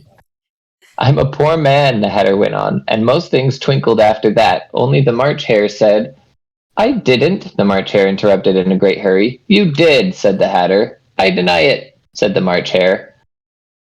He denies it, said the king. Leave out that part. Well, at any rate, the Dormouse said, the Hatter went on, looking anxiously around to see if he would deny it too, but the Dormouse denied nothing, being fast asleep. After that, continued the Hatter, I cut some more bread and butter. But what did the Dormouse say? One of the jury asked. That I can't remember, said the Hatter. You must remember, remarked the king, or I'll have you executed. The miserable Hatter dropped his teacup and bread and butter and went down on one knee. I'm a poor man, your majesty, he began. You're a very poor speaker, said the king. Here one of the guinea pigs cheered and was immediately suppressed by the officers of the court. As that is a rather a hard word, I will just explain to you how it was done. They had a large canvas bag which tied up at the mouth with strings. Into this they slipped the guinea pig head first and then sat upon it. I'm glad I've seen that done, thought Alice. I've so often read in the newspapers at the end of trials there was some attempts at applause, which was immediately suppressed by the officers of the court, and I never understood what it meant until now. If that's all you know about it, you may stand down, continued the king. I can't go no lower, said the Hatter. I'm on the floor as it is. Then you may sit down, the king replied. Here the other guinea pig cheered and was suppressed. Come, that finished the guinea pigs, thought Alice. Now we shall get on better. I'd rather finish my tea, said the Hatter with an anxious look at the Queen, who was reading the list of singers. You may go, said the king, and the Hatter hurriedly left the court, without even waiting to put his shoes on. And just take his head off outside, the Queen added to one of the officers. But the Hatter was out of sight. Let's see, I scrolled. Where am I? Before the officer could get to the door. Call the next witness, said the king. The next witness was the Duchess's cook. She carried the pepper box in her hand, and Alice guessed who it was, even before she got into the court. By the way, the people near the door began sneezing all at once. Give your evidence, said the king. Shan't, said the cook. The king looked anxiously at the white rabbit, who said in a low voice, Your Majesty must cross-examine this witness. Well, if I must, I must, the king said with a melancholy air, and after folding his arms and frowning at the cook till his eyes were nearly out of sight, he said in a deep voice, What are the tarts made of? Pepper mostly, said the cook. Treacle, said a sleepy voice behind her. Collar that dormouse, the queen shrieked. Behead that dormouse. Turn the dormouse out of the court. Suppress him. Pinch him. Off with his whiskers. For some minutes, the whole court was in confusion, getting the dormouse turned out, and by the time they had settled down again, the cook had disappeared. Never mind, said the king with an air of great relief. Call the next witness. And he added in an undertone to the queen, Really, my dear, you must cross-examine the next witness. It makes my forehead ache. Alice watched the white rabbit as he fumbled over the list, feeling very curious to see what the next witness would be like. For they haven't got much evidence yet, she said to herself. Imagine her surprise when the white rabbit read out at the top of his shrill little voice the name Alice.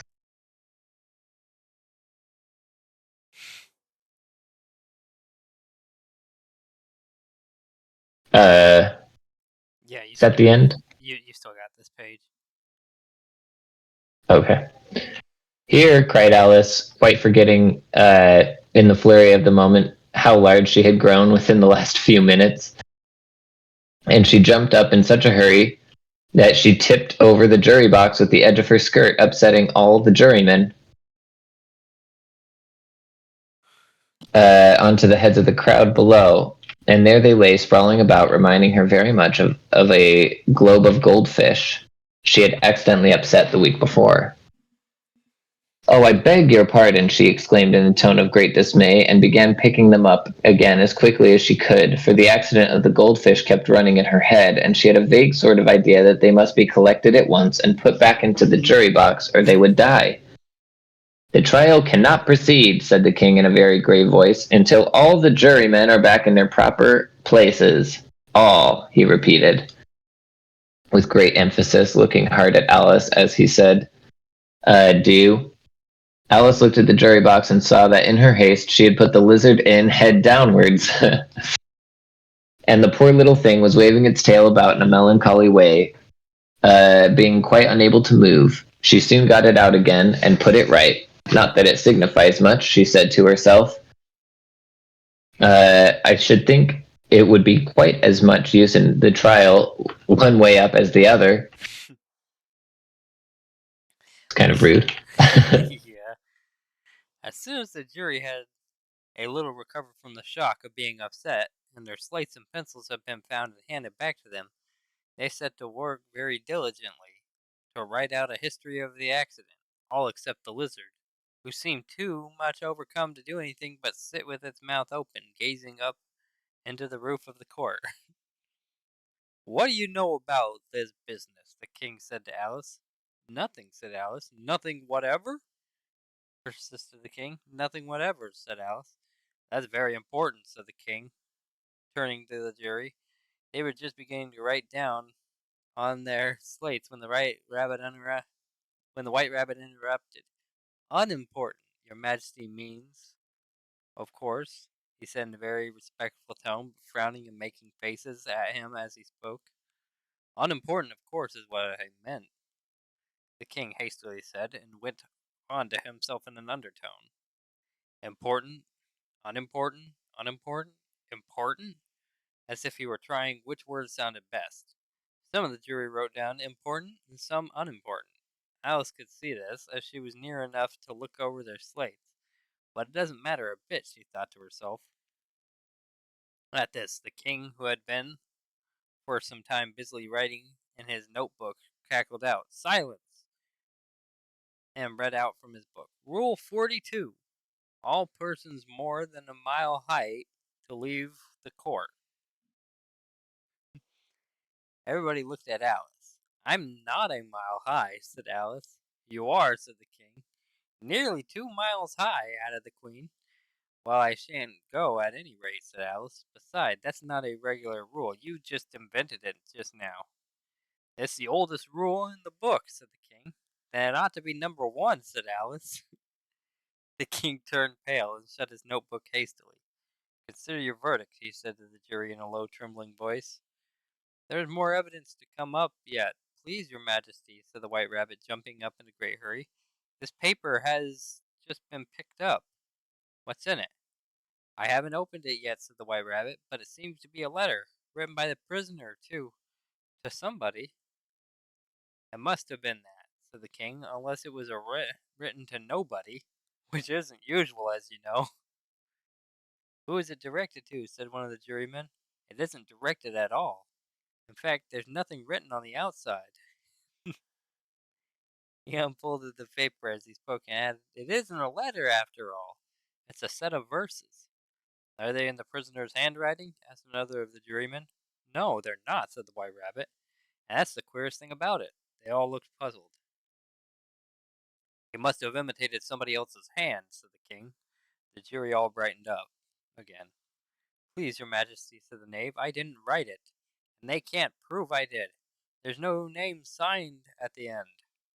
"If you didn't sign it," said the king, "that only makes the matter worse. You must have meant some mischief, or else you'd have signed your name like an honest man." There was a general clapping of hands at this. It was the very first clever thing the king had said that day. "That proves his guilt," said the queen. "It proves nothing of the sort," said Alice. "Why, you don't even know what they're about." "Read them," said the king. The white rabbit put on his spectacles. "Where shall I begin, please your majesty?" he asked. "Begin at the beginning," the king said gravely, "and go on till you come to the end. Then stop." These were the verses the white rabbit read. "They told me you had been to her, and mentioned me to him. She gave me a good character, but said I could not swim. He sent them word I had not gone. We know it to be true.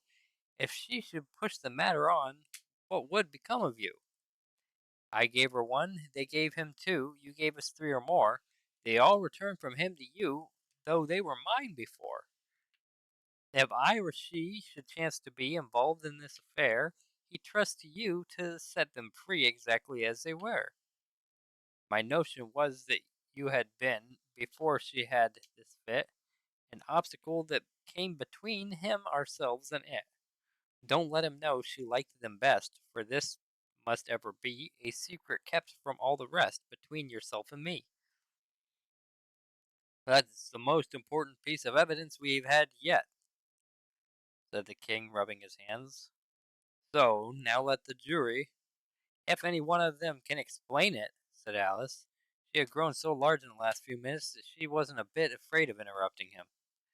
"I'll give him a sixpence. I don't believe there's an atom of meaning in it." They all wrote down on their slates, "She doesn't believe there's an atom of meaning in it." But none of them attempted to explain the paper. "If there's no meaning in it," said the king, "that saves a world of trouble. You know, as we needn't try to find any. And yet, I don't know," he went on, spreading out the verses on his knee and looking at them with one eye. "I seem to see some meaning in them, after all. Said I could not swim. You can't swim, can you?" he added, turning to the knave. The knave shook his head sadly. "Do I look like it?" he said, which he certainly did not, being made entirely of cardboard. All right, so far, said the king, and he went on to muttering over the verses to himself. We know it to be true. That's the jury, of course. I gave her one, they gave him two. Why, that must be what he did with the tarts, you know. But it goes on, they all returned from him to you, said Alice. Why, there they are, said the king triumphantly, pointing to the tarts on the table. Nothing can be clearer than that. Then again, before she had this fit, you never had any fits, my dear, I think, he said to the queen. Never? Said the queen furiously, throwing an inkstand at the lizard as he spoke. The unfortunate little Bill had left off writing on his slate with one finger, as he found it made no mark, but now he hastily began again, using the ink that was trickling down his face as long as it lasted. These words don't fit you, said the king, looking round the court with a smile. There was a dead silence. It's a pun, the king added in an offended tone, and everybody laughed. Let the jury consider their verdict, the king said, for about the 20th time that day. No, no, said the queen. Sentence first, verdict afterwards. Stuff and nonsense, said Alice loudly. The idea of having the sentence first. Hold your tongue, said the queen, turning purple. I won't, said Alice. Off with her head, the queen shouted at the top of her voice. Nobody moved. Who cares for you, said Alice. She had grown to her full size by this time. You're nothing but a pack of cards. At this, the whole pack rose up into the air and came flying down upon her. She gave a little scream, half of fright and half of anger, and tried to beat them off, and found herself lying on the bank, with her head in the lap of her sister, who was gently brushing away some dead leaves that had fluttered down from the trees upon her face. Wake up, Alice, dear, said her sister. Why, what a long sleep you've had. Oh, I've had such a curious dream, said Alice, and she told her sister as well as she could remember them. All these strange adventures of hers that you have just been reading about. When she finished, her sister kissed her and said, It was a curious dream, dear, certainly. But now run off into your tea. It's getting late. So Alice got up and ran off, thinking while she ran, as well as she might, what a wonderful dream it had been. But her sister sat still just as she left her, leaning her head on her hand, watching the setting sun, and thinking of little Alice and all of her wonderful adventures, till she too began dreaming after a fashion. And this was her dream. First she dreamed of little Alice herself, and once again the tiny hands were clasped upon her knee, and the bright eager eyes were looking up into hers. She could hear the very tones of her voice and see that the queer little toss of her head to keep back the wandering hair that would always get into her eyes. And still as she listened, or seemed to listen, the whole place around her became alive, the strange creatures of her little sister's dream. The long grass rustled at her feet as the white rabbit hurried by. The frightened mouse splashed his way through the neighboring pool.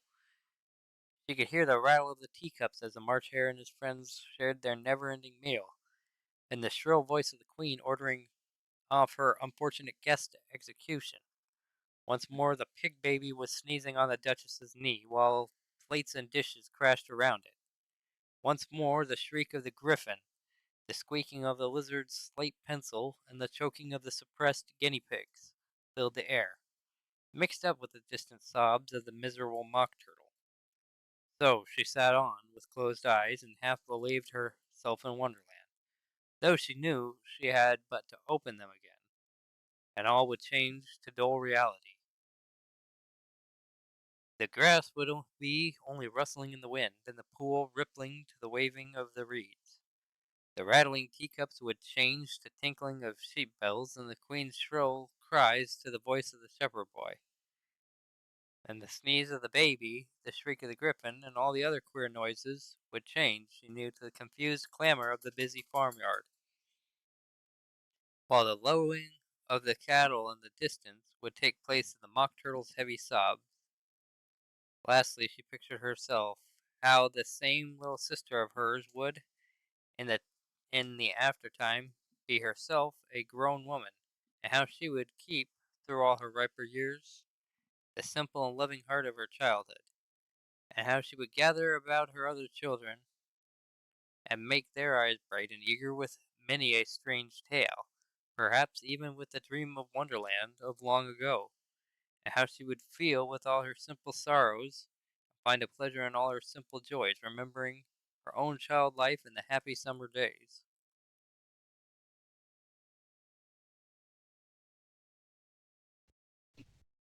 Interesting way for it to end that first part. Yeah. Yeah, the second part is a actually a separate dream. And later on in Alice's life. Nice.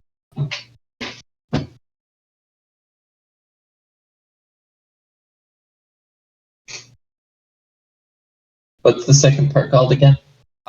Through the Looking Glass. All right.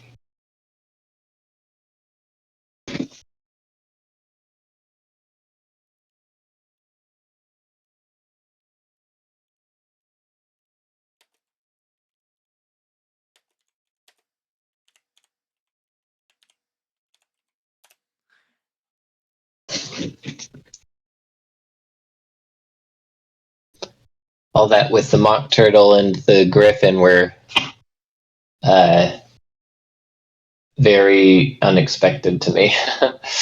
It's very new. Oh, so that wasn't in the Disney movie stuff? Or if it was, I just don't remember it. I mean, it probably wasn't. It, it, Yeah. ser- it serves a purpose to the story, just as everything in the story serves a purpose to the story to being completely and totally insane and whatnot. Yeah. But I guess Disney wanted the complete linear story, as they want the complete linear story to pretty much everything. Yeah. And they added random characters that don't appear until the next part. Because, like I said, I watched it once. I didn't enjoy it as at all because I'd read the book before I watched it. Uh-huh. And I just didn't enjoy it at all. Like they kind of ruined it massively. But when everybody thinks of Alice in Wonderland, that's what they think of, the Disney movie, and not the actual book. Yeah. Or they think of the Matrix, you know. It's actually the Matrix takes more after the book than it does the movie.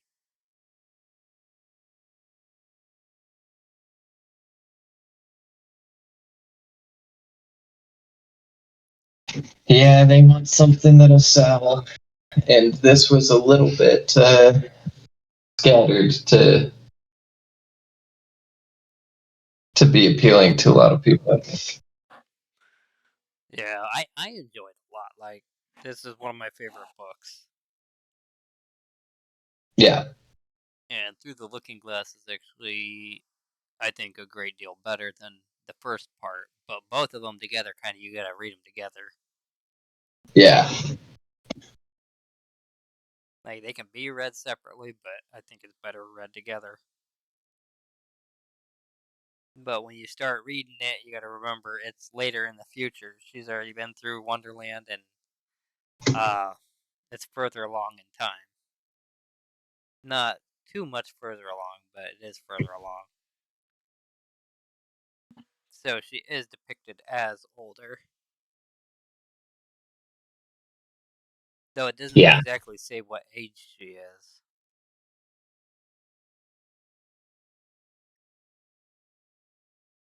I'm figuring that her older sister is in her teens in this book. And I think Alice might be in her teens in the next book, essentially, like early teens, but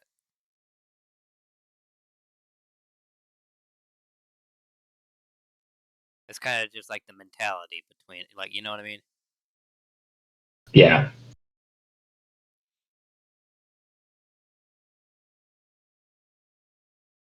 The time shift. Yeah. Maybe it does say her age. Did it say her age in this one? I don't think so. Maybe not. I know she's in school though, Yeah. so that makes her around like 7 or 8.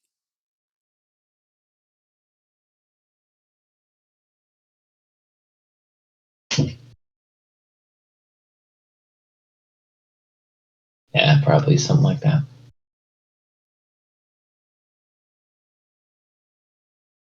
She asks questions like she's 7 or 8. Yeah.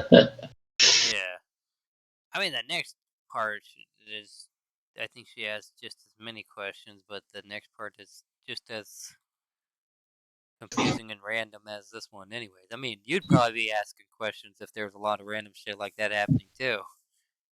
Though maybe not the same kind of questions. Right. I mean, she's very rude to everybody, but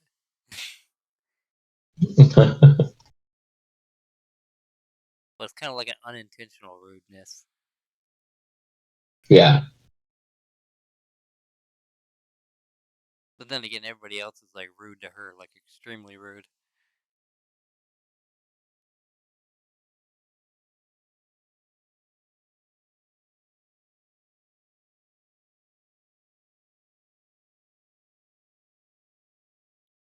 Pretty good though. Pretty good. So, do you have anything else planned for today? Nothing scheduled. I've got some work I got to get done Fair at some enough. point.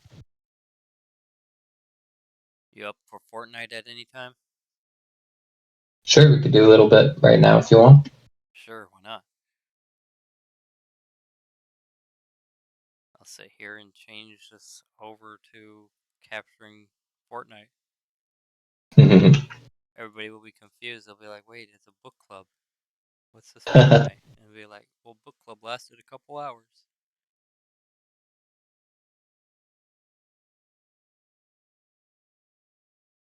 It's running. It's not walking. It's running.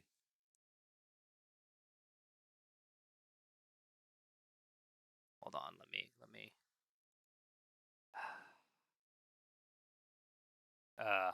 Dang it. I think it's a little late, but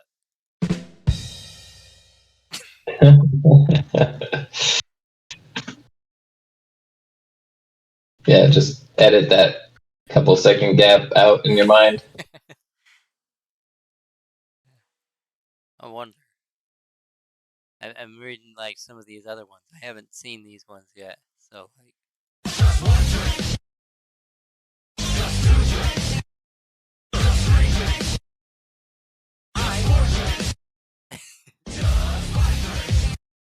That's a lot of drinks.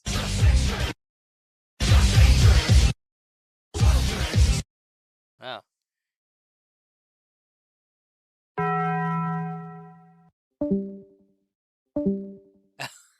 Weird. It sounds like you're disconnecting. Yeah, see, look.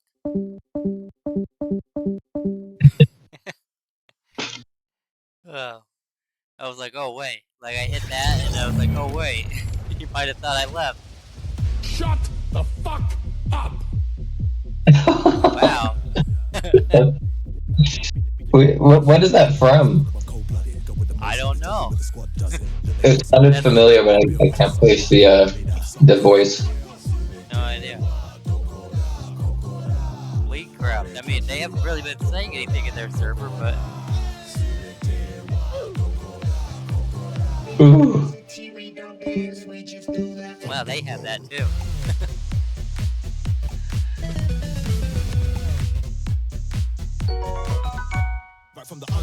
Oh, nice. Zelda. I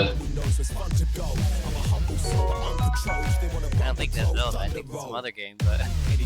No, it's from Zelda. It's a sound that plays when you get items. It's not early Zelda games. Later ones.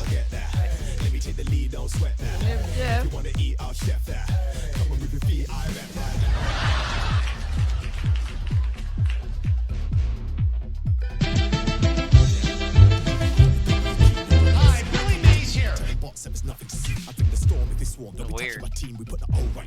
Billy Mays. I guess. Oh god.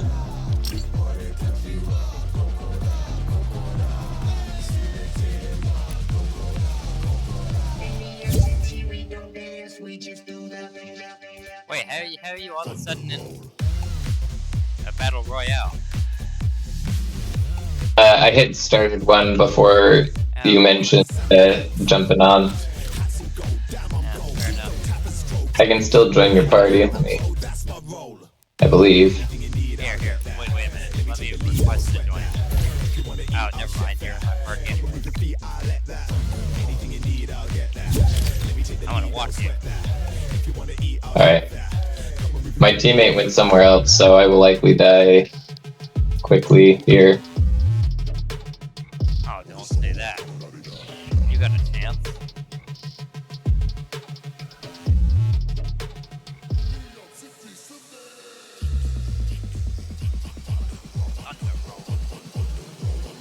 Oh, I probably gotta. Ooh, nice. Yeah, I gotta actually make sure the other one's out.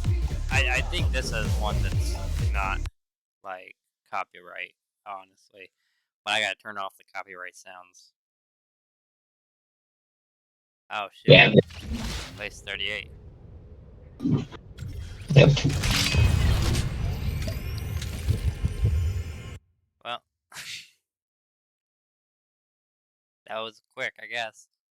Yep. Alright, I'll have to hit the bathroom real fast before we start, but I need to turn off the sounds before we take off real fast. Setting.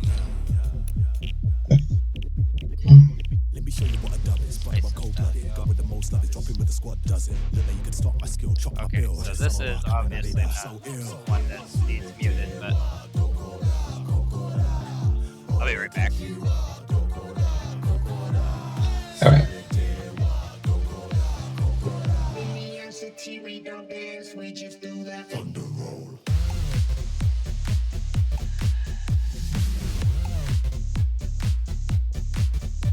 Right from the undergrowth, run the show. I'm the one who knows where's fun to go. I'm a humble soul, but uncontrolled. If they wanna rumble, bro, thunder roll. Anything you need, I'll get that. Let me take the lead, don't sweat that. If you wanna eat, I'll chef that. Come and move your feet, I'll let that. Anything you need, I'll get that. Let me take the lead, don't sweat that. If you wanna eat, I'll chef that. Come and move your feet, I'll let that.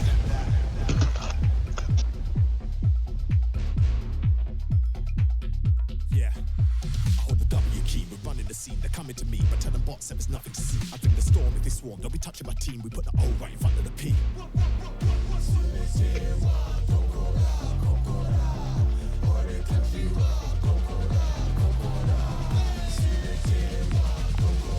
I'm back.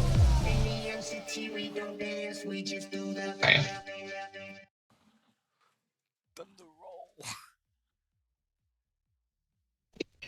Oh, let me change. Let me change stream settings.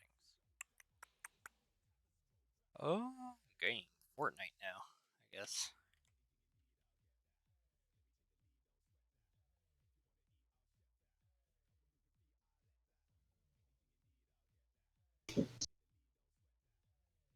Oh, what's that? Okay, it's not reading my game capture. Ooh. Oh boy. Oh, that's why. There we are.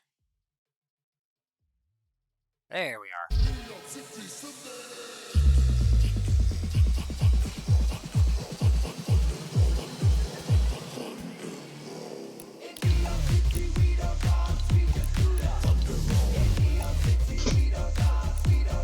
You still gotta ready up.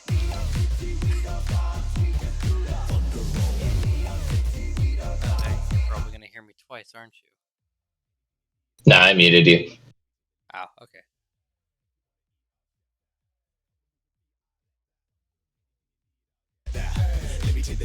Wait, am I still hearing you through like Discord? Yeah. Oh, okay. You muted me on this, on the game. Okay, I see. Yeah, and we can switch if you want, but just muted for now. Squad does it. Look like you can stop my skill, chop my bill. Some of my and I did that so ill. So have you done any rank? Yeah. What rank level are you? Silver 2, I think. Oh, nice. I'm silver 1. Nice. Yeah, we could do some ranked if you want. Yeah, I think we'll do that after this. Warm up round. Yeah. Anything you need, I'll get that. Let me take the lead, don't sweat that. If you wanna eat, I'll chef that. Come and move your feet, I'll let that. Slide.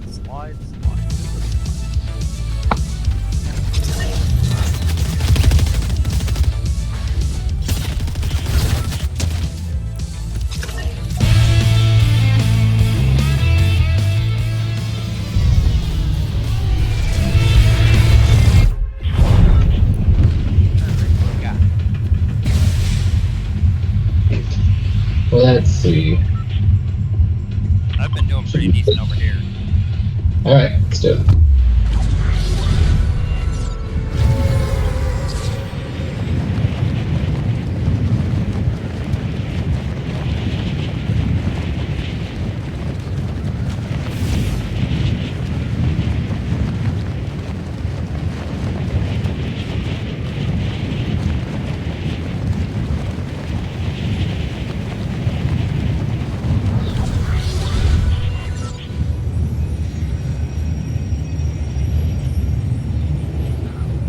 Oh boy, am I gonna be landing short of the building?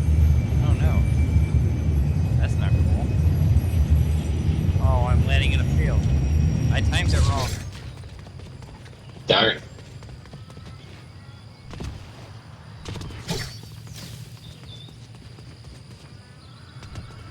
Don't worry, I'm gonna get this nest here. Give me a gun at least.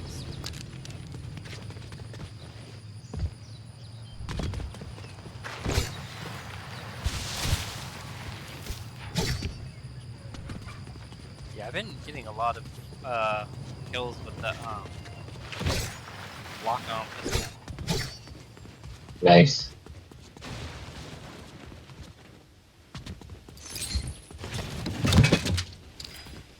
Oh, fishing! Flopper.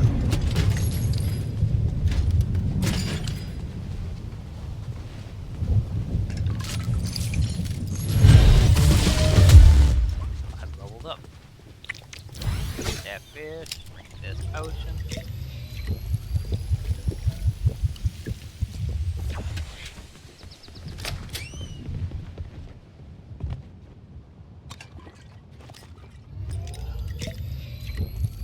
And we're like the only ones here. That's one thing I've been noticing about this house, that like nobody is landing here.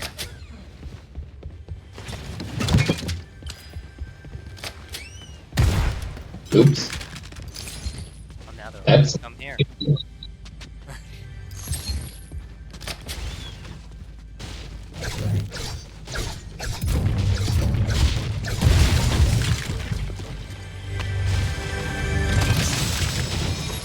Really?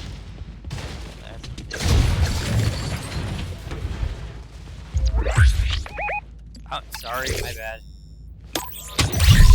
That's nobody there. Just you. Yeah, it was danger, bro, it's me.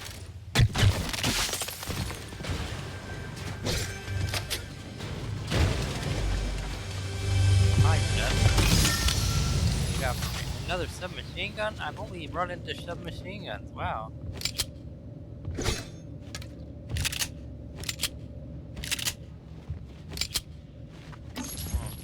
They want you to use a submachine gun, I guess. I guess.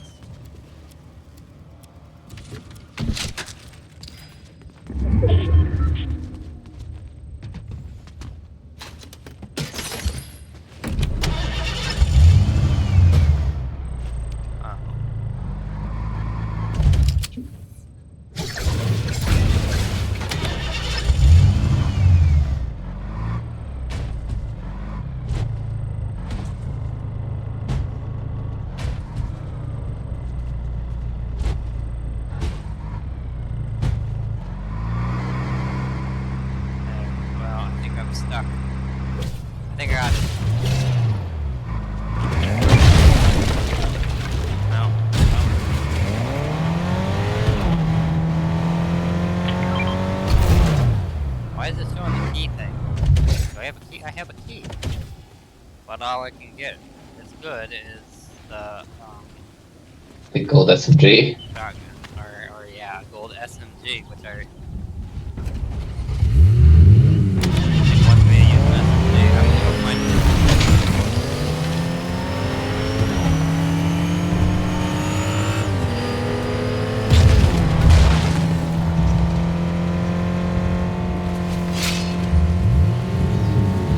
Glad you can't drive the tractor. Yep.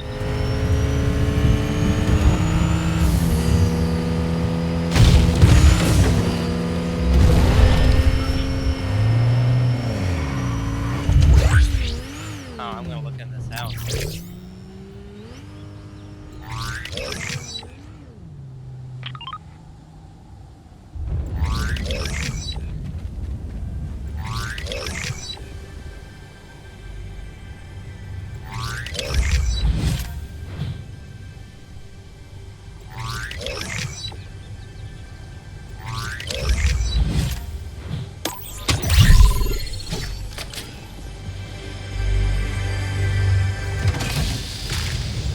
I blue SMG. Are you serious?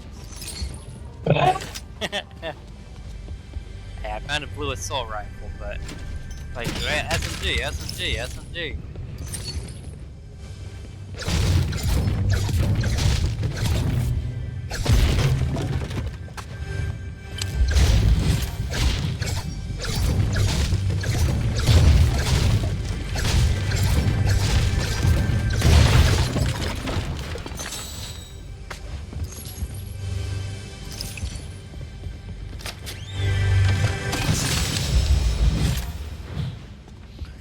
Ooh.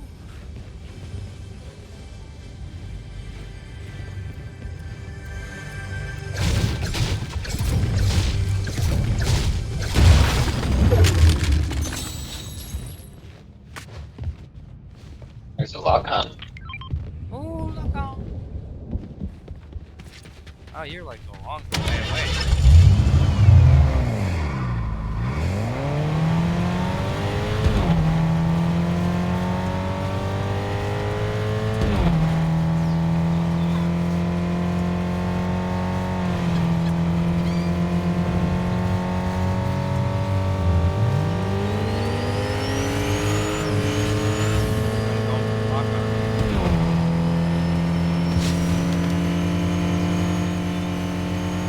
There's nobody here?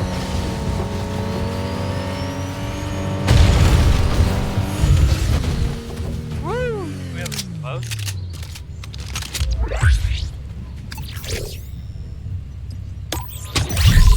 One of these cars does not sound healthy. One of the guns does not sound healthy. One of these cars. Oh. Hey, there's another blue SMG. Did you search through here? Is this like yellow house and stuff? Nah.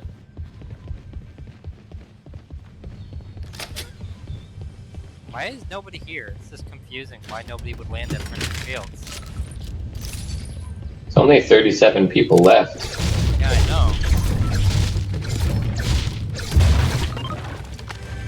We seem to be at the middle of everything. And I only It's a have gold. SMGs and a lock-on pistol. That's why no one came over here. They didn't want SMGs. I guess.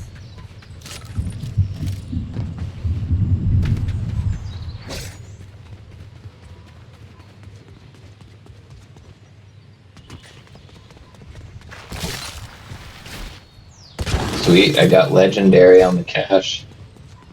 Oh yeah. They only have gold SMGs in it. 4 gold SMGs or something. I guess this is an SMG battle. I don't know, I would take a gold SMG over a blue SMG, so.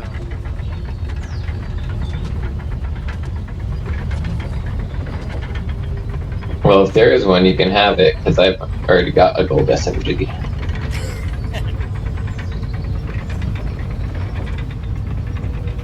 Shit, we got 32 people and it's so early in the game. There's some gunshots coming from that direction, but I don't see anybody yet. I'm a little over, like 100 over from you. I was taking this point from that.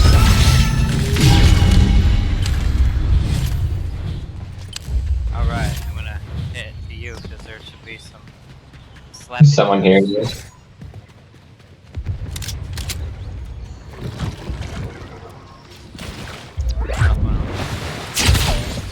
What the heck? They're shooting at me.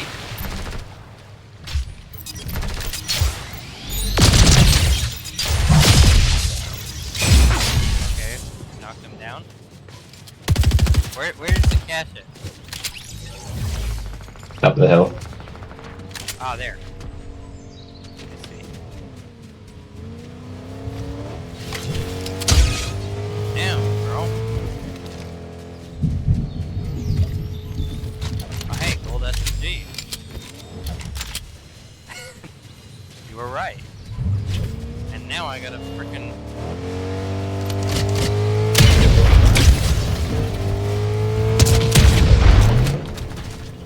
shoot, bro. People are already like.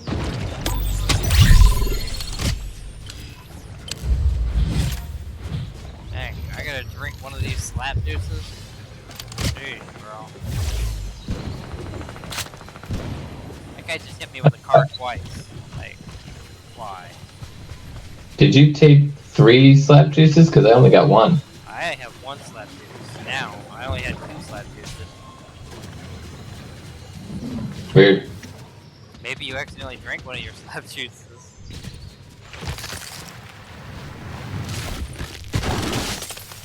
Don't think so, but maybe.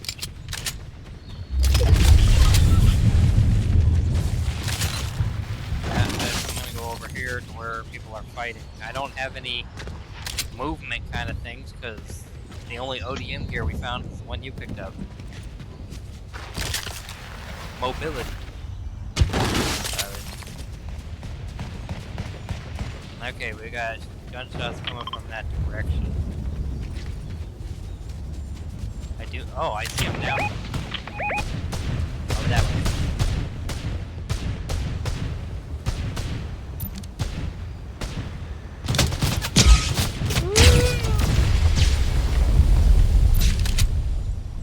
A bunch of white damage to one of them. The guy who's like in black, but I'm trying to get close to him.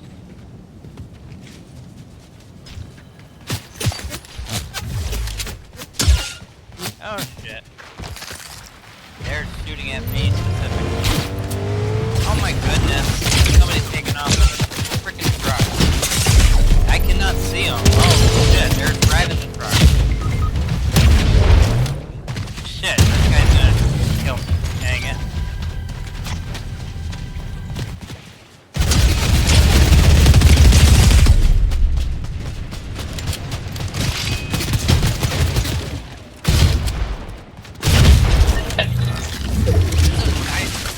And then this other team, like, why? I don't understand how people are like working together, you know? Like, why they're working together. I think we just got stuck in the middle. Well, I mean, they weren't shooting at each other. There was 2 dudes in a truck, and then 2 dudes running around shotgun.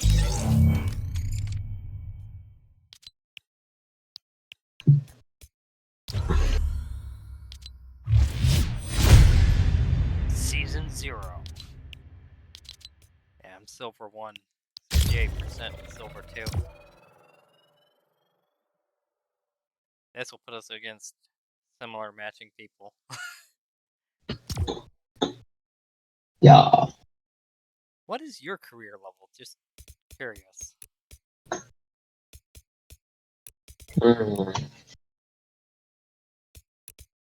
My account level? Yeah. 763.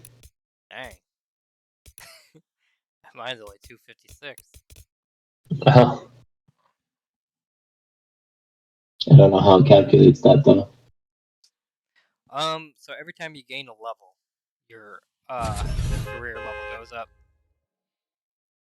And Got it it. just adds up all the levels that you've gained during your career.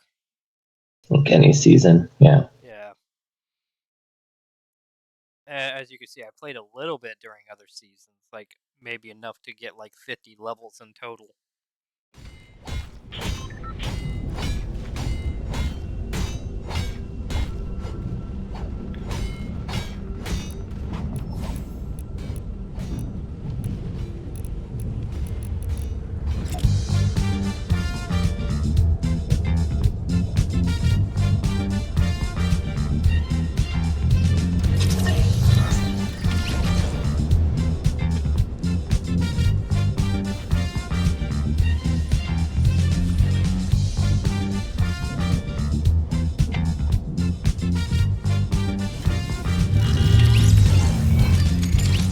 Alright, where do we want to land? That's kind of out of the question since it's so close to the best path.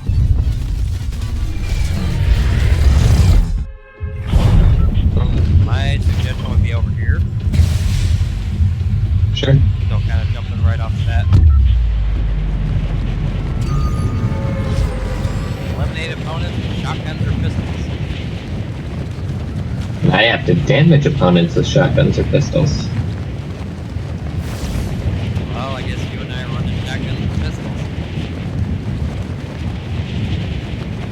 Very close quarters.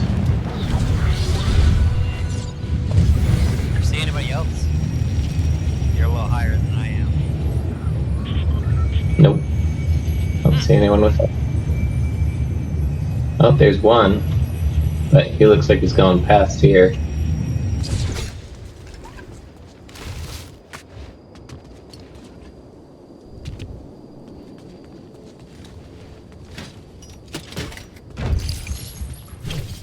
Is there nothing here? This is gonna be a little bit of a bummer if there's like nothing here. You already got a weapon? Yeah. Oh, I got a Cobra. Oh. I have 3 ARs. Oh yeah, I need those.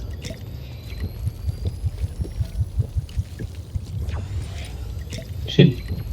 Oh, you got 2 of those big pipes. Yeah. And there's that.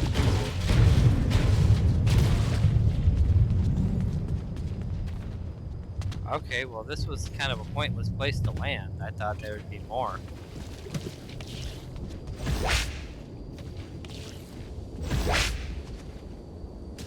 I mean, I could start an explosion here. So there. Say what? There's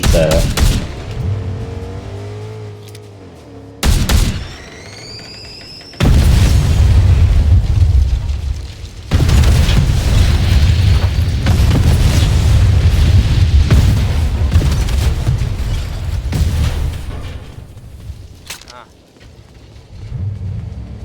Fair enough.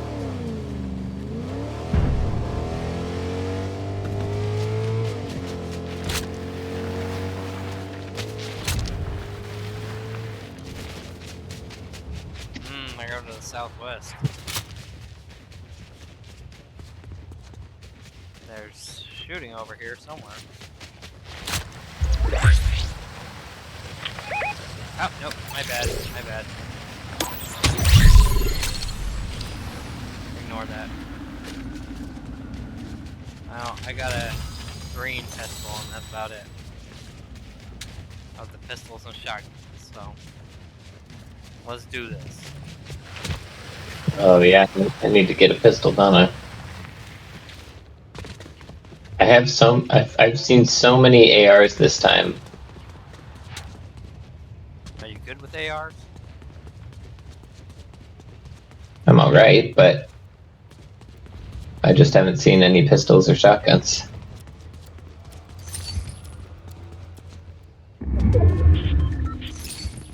See footsteps by me. What's it by you? Okay, trying to find them. Oh, here they are.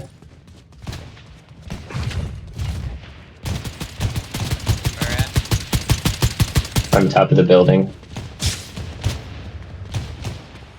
I'm trying to get there.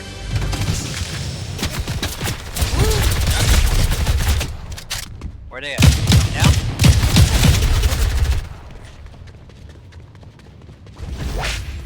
Let me get the elimination with a shotgun. Oh, come on now. He took off. No, he's running after.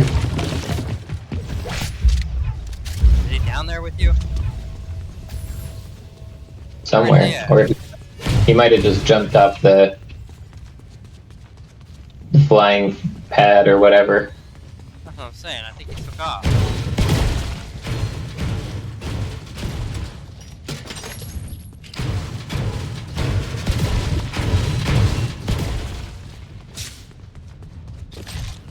I see ODM sounds near us too. He's probably still out there. Probably.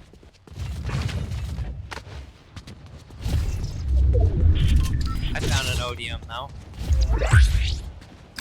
Nice. Here he is, behind you. Behind me. Or maybe he's above us.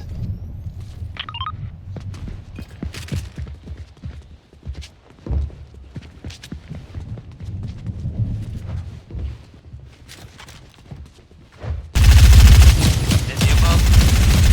Yep. Fuck, he got me.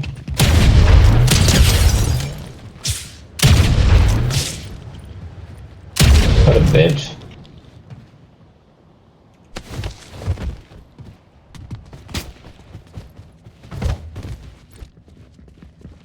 Where's he at? Where's he at? Where's he at? Now you got two people here. Yeah, yeah. One gonna die.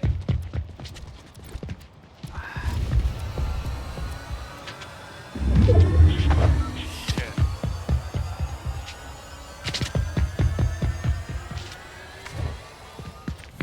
Ah, shit.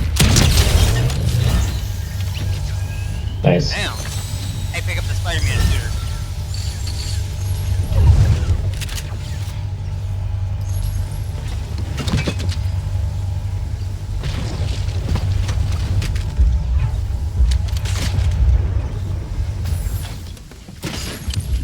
Alright.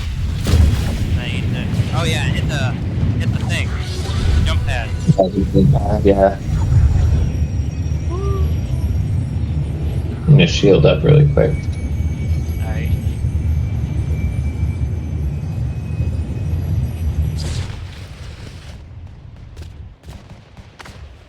At least I killed that guy. Yeah.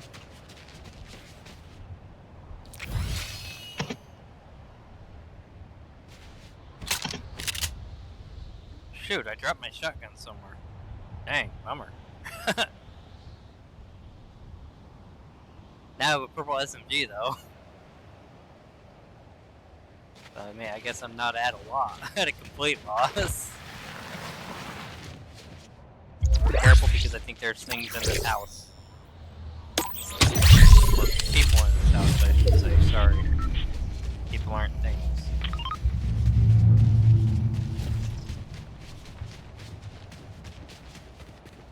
Maybe not. No, I guess it's empty.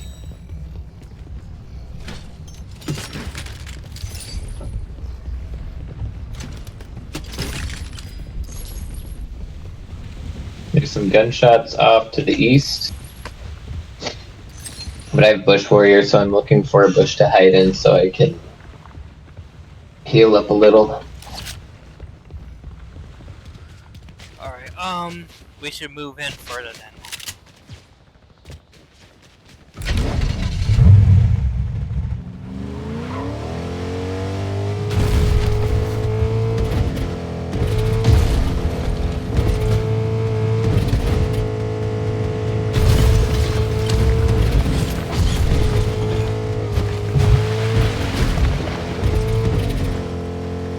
All these ice things are melting.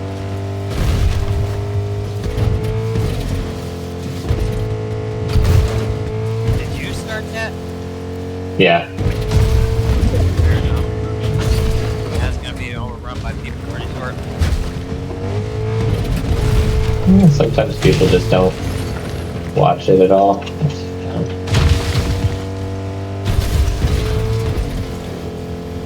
Maybe some bushes around here, though. Oh, where's that at? That was me, sorry. Yeah. Giving away our location. Yeah. How can you do that? You're getting us killed. I'm kidding. I'm joking. Absolutely joking. Slurpee. Purple shotgun. I already have a purple machine gun. And I guess that's about it.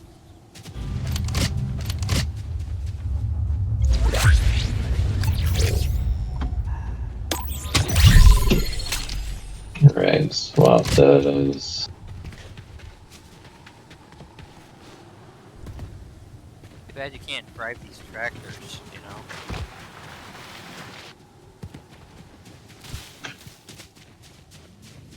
You're hiding in a bush. Yep. Oh shit, somebody's coming. And a fucking semi! Holy shit!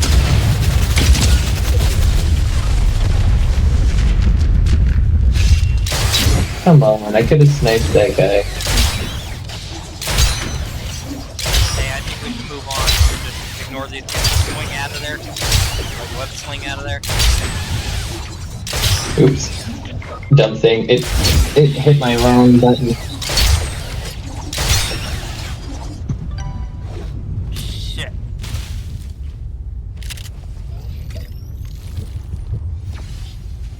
I gotta go get your card back. They standing around it?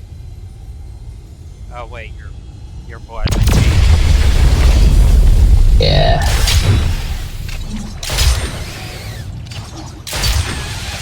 Oh shit, there's people here. Yeah. That's the people who were here. I hate how none of that hit any of them.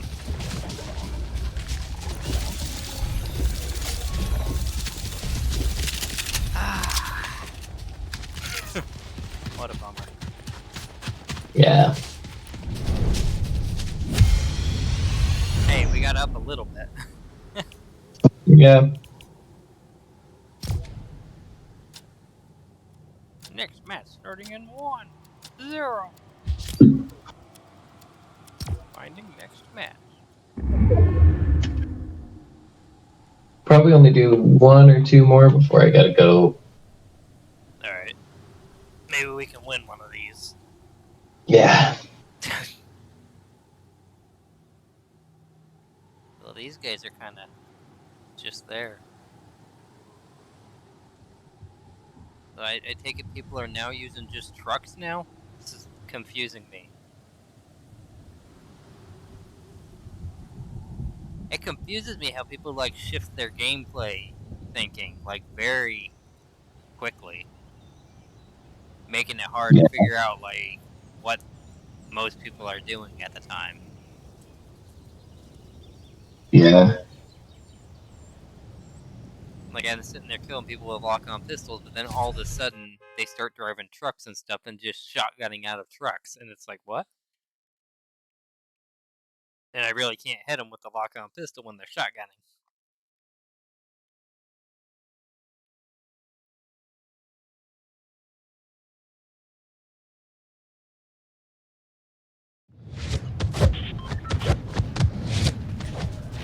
With the trucks, if you have an AR or a sniper, they're big targets and easy to hit. And if you just shoot the truck a bunch, it will explode.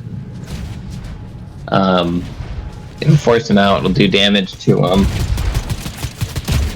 Another thing you can do that I haven't figured out how to do well yet is if you can get close enough to the truck, if they're like trying to hit you with it, and you sidestep it, you can actually get in as a passenger, and then you can aim out the window with a gun and then turn and look at the driver and like shoot at the driver. Or I don't know if it actually hits the driver, if it hits the truck, but Either way, I've seen people do that with shotguns.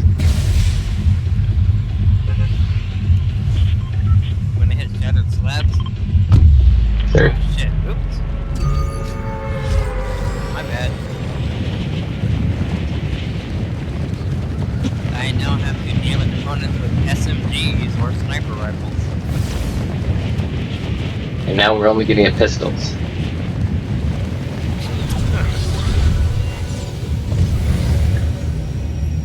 Now we got multiple teams landing here. Yep. You want to change plans and go to this tower over here? Or are you already down there? I'm basically there already. No, bummer. Okay, well.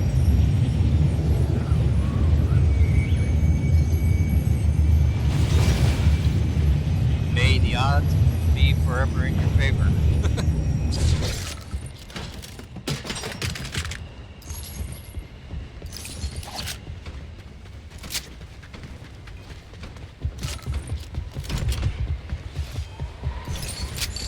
That's still upstairs, that's way downstairs. Okay, there's someone else in this building or on it, I think. Maybe. I'm trying to figure it out. Where is he? Someone's got ODM kind of close by.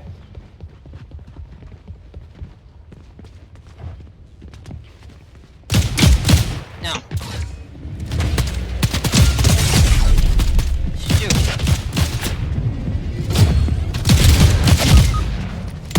Fuck. Smack him down, smack him down, smack him down.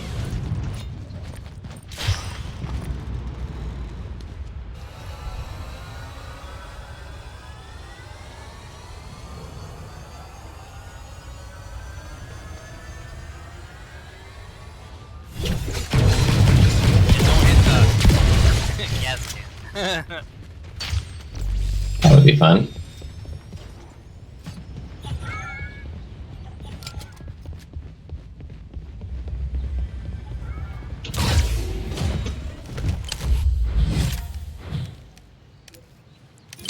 Guess I'm gonna get a purple assault rifle until we get out of here. I just went and bought one from this lady.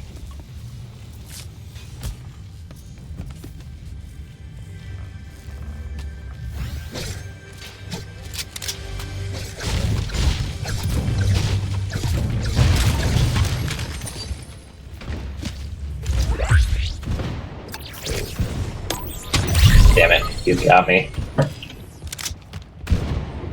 No. Hopefully he's not. Oh shit, he killed you. Yep. Well, I didn't think you were going after him. Is he?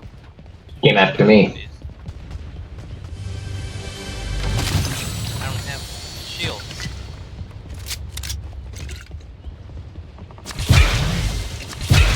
Did he have a teammate with him or was he by himself? Teammate. I can I get think they something might both freaking be move. flying around sodium. They're jumping around by your body. Yeah.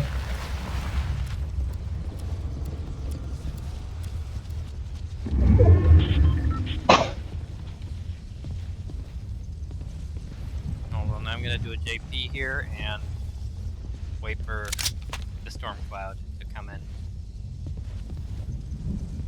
Could also look around for ODM. I'm afraid that they're gonna come see me wandering around somewhere. I mean, I'll try. But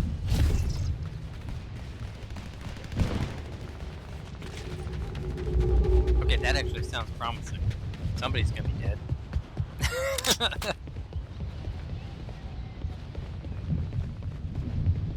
Odium.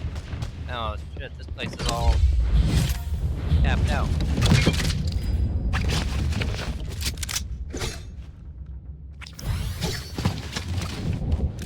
Give me that flappy fish.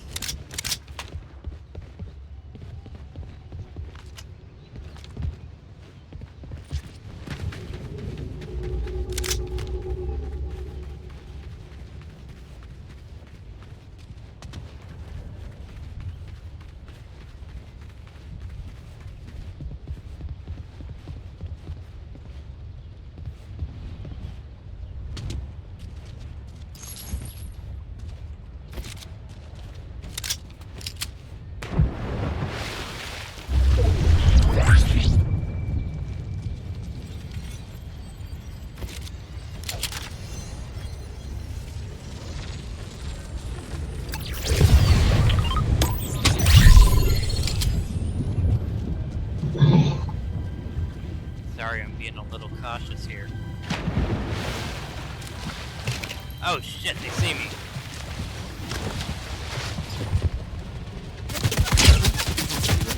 Woo!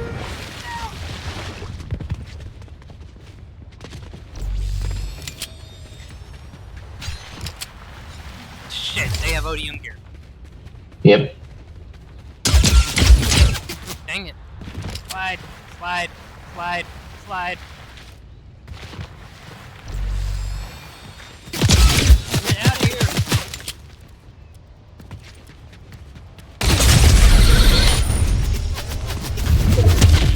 No! Shit, shit, shit, shit. Get on one of the rails. Say what? Get on a rail. Man, it's too high. It was close when I did it first. Ow. Jeez, those guys are just desperate for kills, I guess. Yeah. Are those the guys that killed you? Yes. I Well, see. I died. Actually, it might have been a different set because it was a stormtrooper and some guy in white. I don't know, they weren't waiting there for the boss. They were waiting there for me. Because now they're not waiting there anymore. Jeez, I should have waited there until the storm came over. That's my fault. I said I was going to, and then I didn't. These guys they're shooting at are the guys that killed me. No, they're... Well, they should have already killed him. Unless they ODM'd out, like, jeez. They were just lucky to find ODM gear, like, immediately off the bat. Yeah.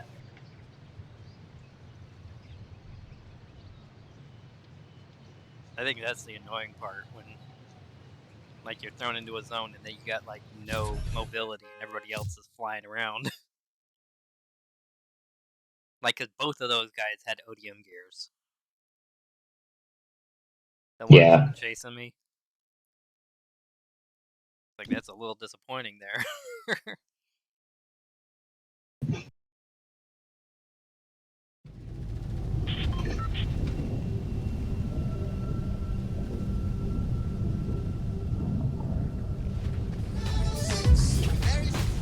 Oh no, earlier today I saw somebody somehow kill me with the blue shotgun when the only thing he could have grabbed was a gray shotgun on the roof.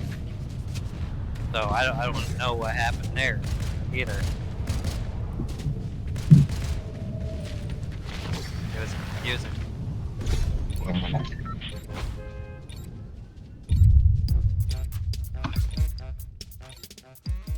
My advice here?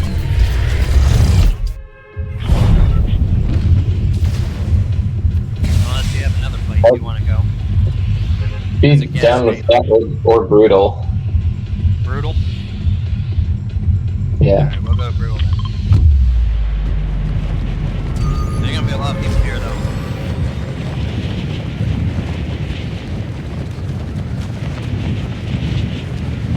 Probably.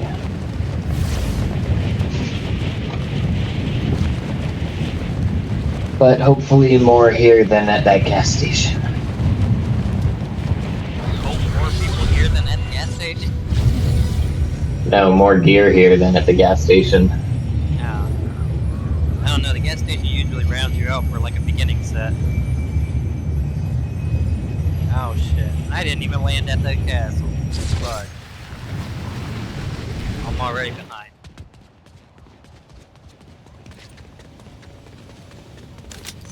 I don't see a ton of people landing here this time. Some people coming in now, but Heavy sniper. Oh, hi, bud.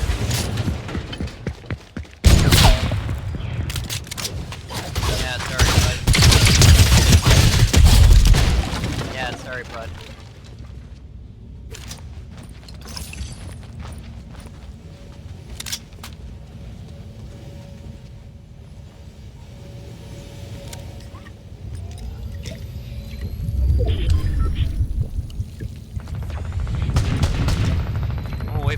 to die or his friends to come up here. I'm gonna come follow you and see where you are.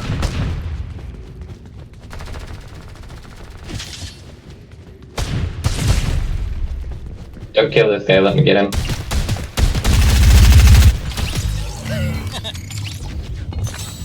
Cool. I get the elimination. He just saw me toss it. Poor dude came, see him be carrying his buddy. He's like, what? Wait, did you get the kill? No, I had the other guy. Okay.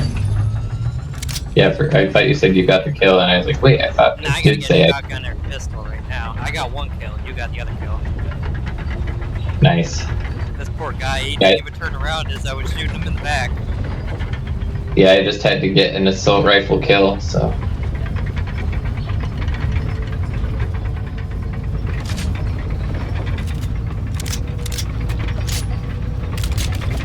Oops.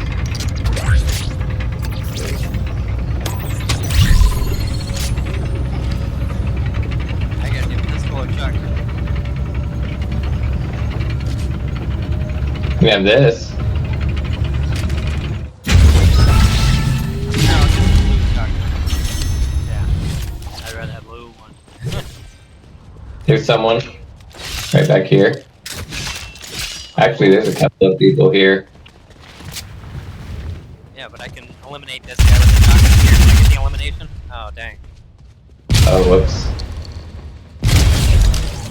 There's someone here, probably his friend. That doesn't... Oh, here, let me get this elimination.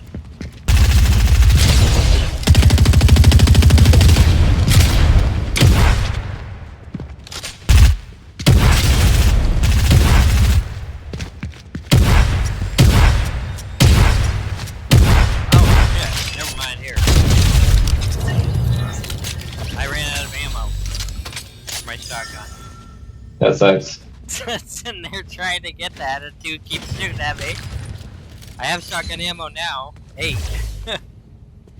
Yeah, there's some back here too. Excellent. I have ODM here. I got webs.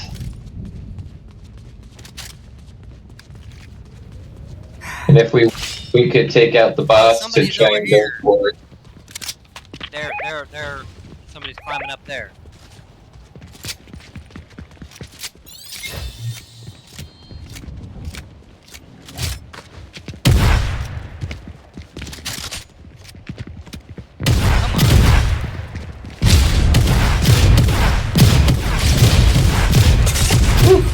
Now. You're down. You're the one still living. Yeah, I know. Oh, come on, I cut it in.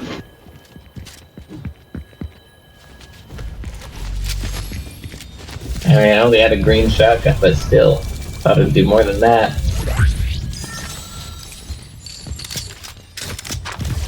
Dang.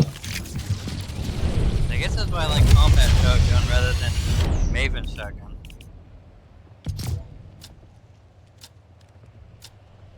That's also why I don't like landing in like named places during this competitive match, because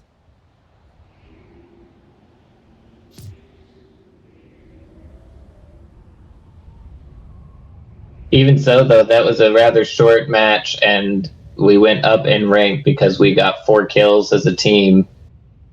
yeah.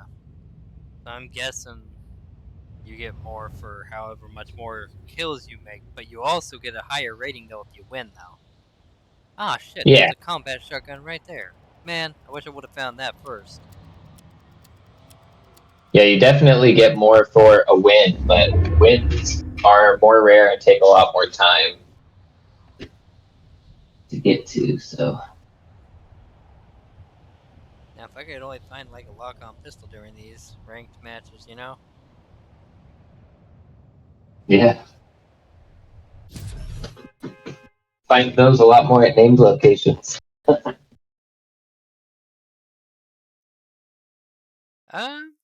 Well actually, usually I find it over near that one house. Or around, I mean, I guess it's around the named location. Sure, we can find them over in the city. Yeah, Wanna go to the city? Let's go to Mega you City. find them- you do find them outside of named locations, but it's just there's so many chests and sometimes drones at the named locations that your chances of finding a lock-on pistol are way higher there than anywhere else. Are you in the game with me? No. Oh, shoot. Yeah, sorry, that last Right. one had to be the last. Oh, okay. I don't want to be alone in a ranked. Yeah, Absolutely not. yeah, that would be fun. 1v2. All the battles. Yeah.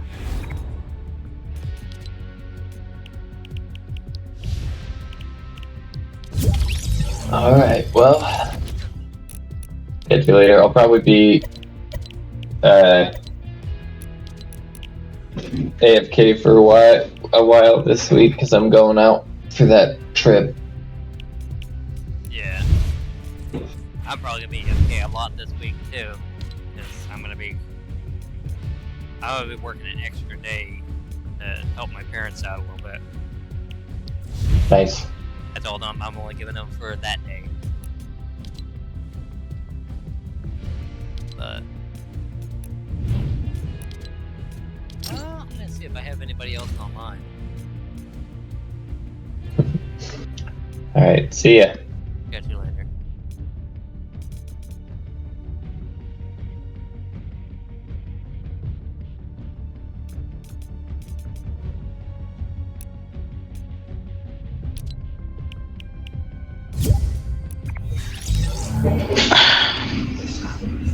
Somebody else said something about that on, what was it? Oh, Hello?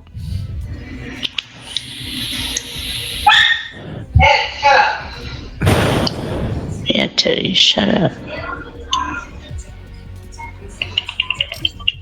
Ha.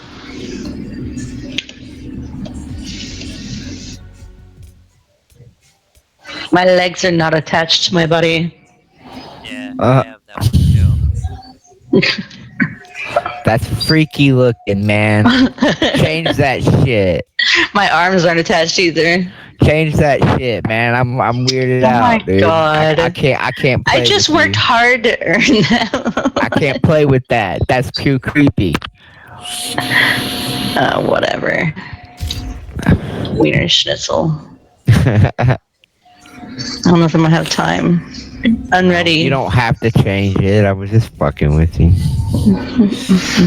But it is creepy. I can see your legs. That's weird. Like the inside of them. It's fucking weird. Like you haven't seen that before. That's weird. I made it funny. You made it funny. Anything you need, I'll get that. Let me take the lead. That is weird. That's like I'll chef that. Come with your feet, I'll let that. Anything you need, I'll get that. Let me take the I lead. wonder what happened to that chick.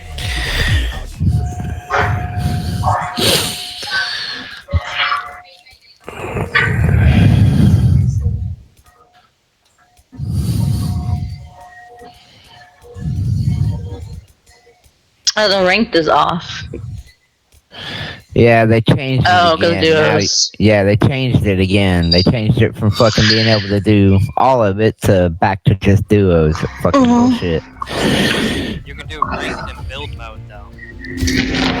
Like, you Oh. can? You can do ranked squads and build mode. Can you do solo? No, well, I don't know. I don't do build mode though. Yeah, I'm gonna have to check that out.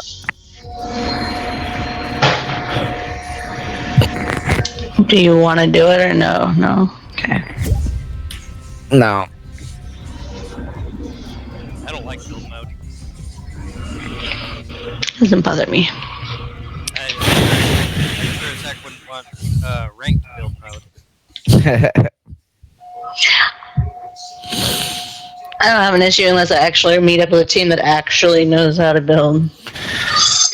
I still think that the building fucking gives somebody that doesn't build an advantage because they build these elaborate things up in the sky. You shoot the right point, they fall and die. Why would you do that Sure, then? but also, like you take their shields away and you go to shoot to kill, and they build a wall right in front. But that's where it takes into, like, when I play with her in build mode, I don't even focus on the person. I just focus on taking down the wall. She focuses on them.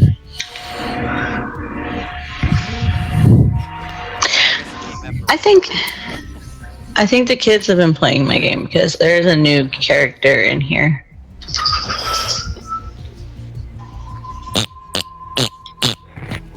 Can you hear me? Yeah, yep. What was it? Let me see. Are you good? Yeah, man. I'm just trying to hold this delicious hit in, and you keep disturbing me. Maybe I bought it. I don't know. That monster-looking chick. I don't know. You bought something with my card. I told you I did, and I said I couldn't refund it, and my bad. Luckily, it was only $8. Mm-hmm.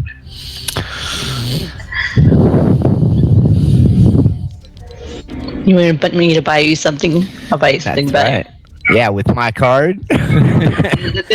No. I've got like 4,000 V-Bucks. Yeah, well then you need to spend some of those V-Bucks on me, motherfucker. I better be getting gifted a bunch of shit. I better like turn my shit on and have all kinds of cool shit. God, it's so stupid. Where did she go? Why are we not loading in? I don't know. That's weird. Still waiting for matchmaking to commence. So matchmaking has not commenced yet. I'm ready back up. Bastards. Now I don't see her. there. I'm ready and re-readied. I don't understand. Duos fill cups. Start in an hour.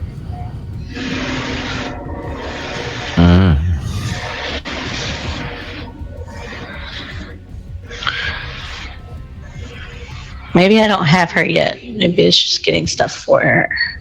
Where does Dragon Dude come from? Firewalker? Dragon. Firewalker? Oh, is he part of like... Kids haven't been buying shit, have they? I think they have. Oh no. They better not. Because if I go... Well, the only thing that I see that I bought was... Let's see. Sports refunds. This is a chick that I'm... Yeah, the Somebody's chick. yelling at somebody. Just calling the dogs in. I have kids. See, now it doesn't even fucking say I'm ready. They're gonna have their own little. Okay, everybody unready. Ready. Right. Now, try it again.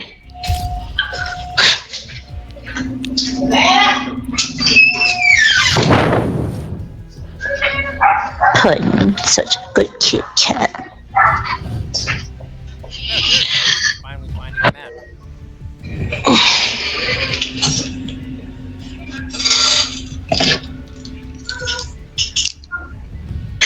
Gabapentin. What? Gabapentin. Poo pee papa? It's used for nerves, or it can also be used for relaxation and stuff like that. So is my whatever my power to Pam. I can't say it, but I know it fucked me up. The one that fucks me up is the fluoxetine that I got. Why are they such big words? I don't know, but mine's a benzo. I know that.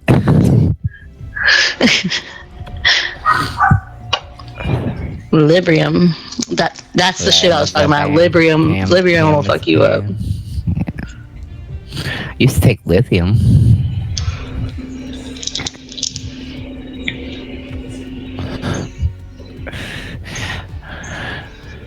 We're discussing all the psychiatric put on if you're wondering what the fuck we're talking about. The world has not given us issues. No, not at all. I gotta check my schedule, anyways. I actually have a Hey, what's up, schedule fucker? that I have to watch. Apparently, nothing. It's all quiet. Oh, you went bye-bye. Where did you leave? Come back. I can't see anybody. How do... Loading. We're dropping You need a from the new bus right PlayStation. now. We're dropping Yep. from the bus right now. Yep. You're too late. Uh-huh. 2 more seconds. Whatever. It says 45.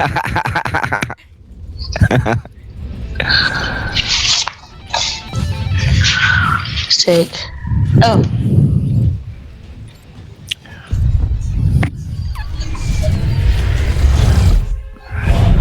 Where are we? Anywhere but Mega City. I don't care. No. I hope I didn't just take 2 of those. Oh well. I guess I'll be extra relaxed.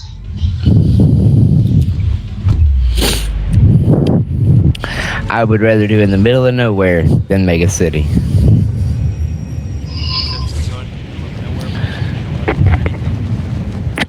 I would rather do that. Pussy. Yes. Yes. Yes. Very much so. No, I have these. First.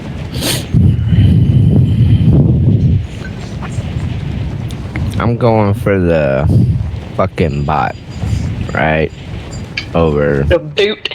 there. That boot. We have people coming in behind us. Apparently, we're not the only ones that want to land in the middle of nowhere. Well, I mean, it's not nowhere. Oh, okay. Smart ass.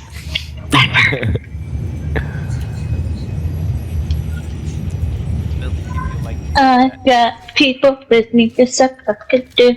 Come here. I need you. Wait, where is everybody? Hiding. I am in here. I'm not in the middle of nowhere. Oh my god, there's 2 teams here. I'm In the coming. middle of nowhere? I see one of them. Oh no, it's a trio. Sorry, I forgot where you're in trios. Ah! Well, it's actually one squad. Different squads. Captured. One's down. I'm stuck behind this freaking door. Seriously. Stuck behind a door. Oh, there it goes. Oh, open, shut the door. Makes sense. There's like literally nobody here, 2 down. which is confusing.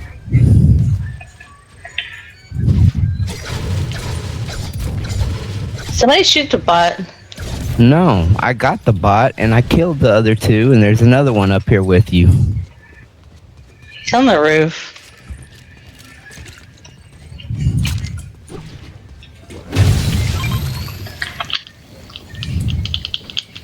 Got him. Good job.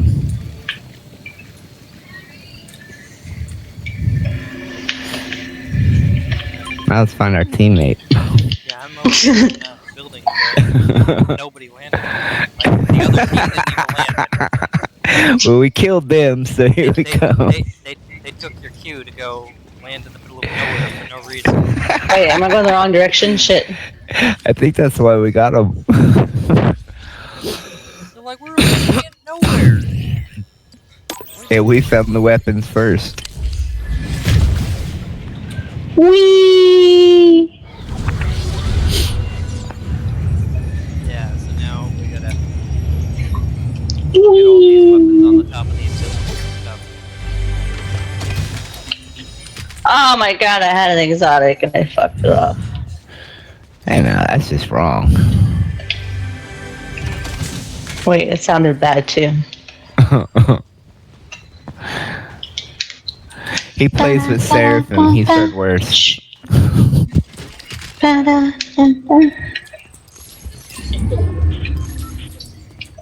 Who hasn't played with Seraphim? No, I'm just joking. I was just joking. I said that. Oh, so yeah, okay. Really, Ashley? But why is this not fire starting? Hold on. Fire is Hold on, what? Let me rephrase that. Why is the fire not starting? Don't confuse us, please. There's fire. Over here. People shooting. I need keys. Ooh, it's We're shooting. What am I doing? Why the fuck am I running off? No good goods. Where are y'all No going? good guns. Jeez, I'm having a hard time speaking for some reason. We're going towards the shooting. Ah! Then I'm going the wrong way. So, well, I started to do that, but then I was like, I was going by myself, so I decided not to. But now I'm in I'm behind you. Good for you. Oh my god.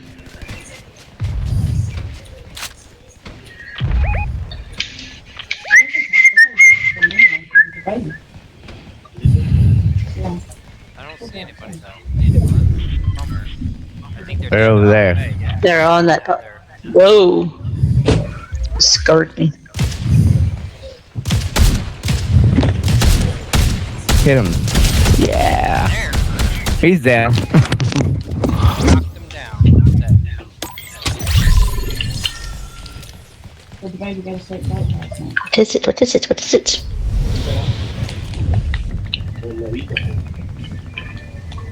Oh, yeah.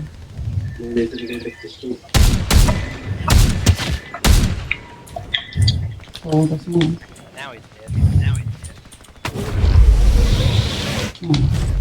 I didn't want to see him reviving him. Watch out. Another one. Okay.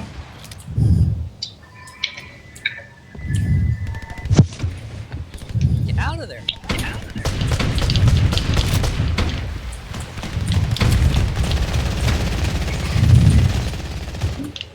I do not like that gun. I have now the most amazing gun. Where'd you go, Rita? No, the dude was crawling off. Oh, he died. I killed somebody. I killed a couple of them. Yeah, I have 2 out of it.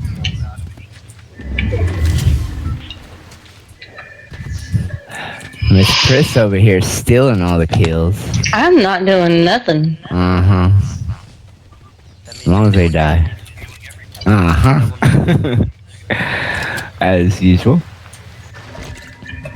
That's mine. Get away from it. Oh, flagged.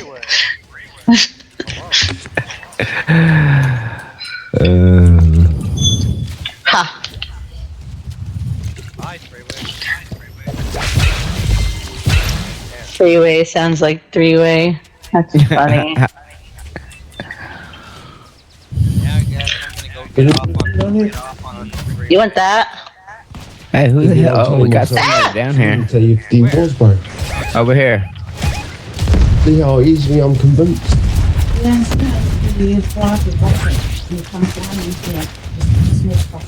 Got him. Oh, there's another one up on the bridge. I thought there was somebody behind us too, but I guess not. I thought you don't want an argument. But you need to use There is somebody. better. Come over this way. Somebody behind us. Yeah, I gotta Oh, we got somebody up top too. I'll go for him. Sorry, bud. There's a whole team. Better. Also, you went breaking even. For sure. On the way it looked, it wasn't. You Double were. elimination. Wait, there's another team. Yeah, but you're just sitting here chillaxing, bro. Exactly. Your fucking heart rate or your fucking breathing should pick shit. up. I gotta fucking do something. Healing up. Shield. Oh, fuck you, dude. I hate that fucking gun. Look at that. Every day. So it's been every day now. Here, can you bear buddy heal me?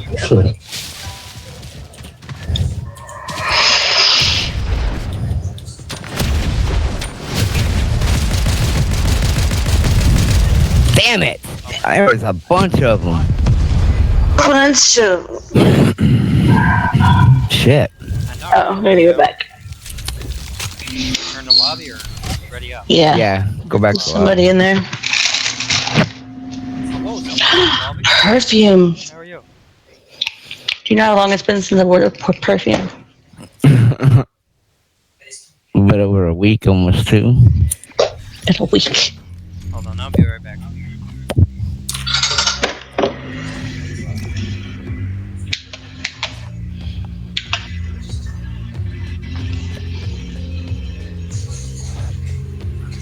We are odd looking group. We doing Team Rumble or what? How'd that happen? See if there's a ranked squad. Wait, he doesn't do builds. Never mind. I don't care if he does. Can still do it. No, we'll do it later. Fine. So, what is it?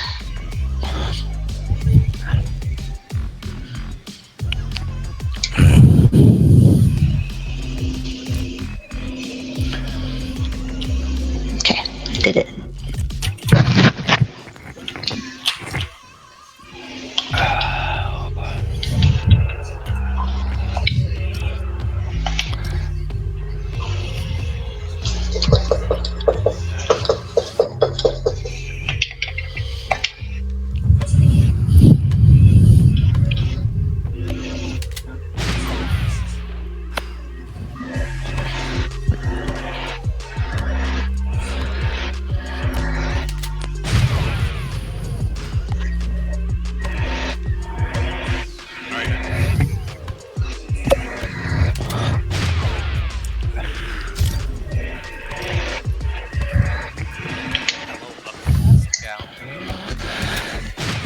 What's cracked when you said that? What? Okay. Cow?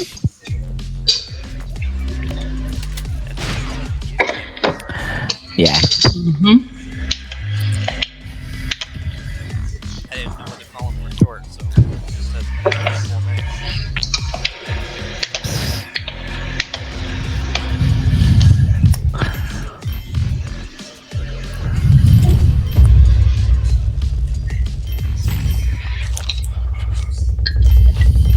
Duos fill cup.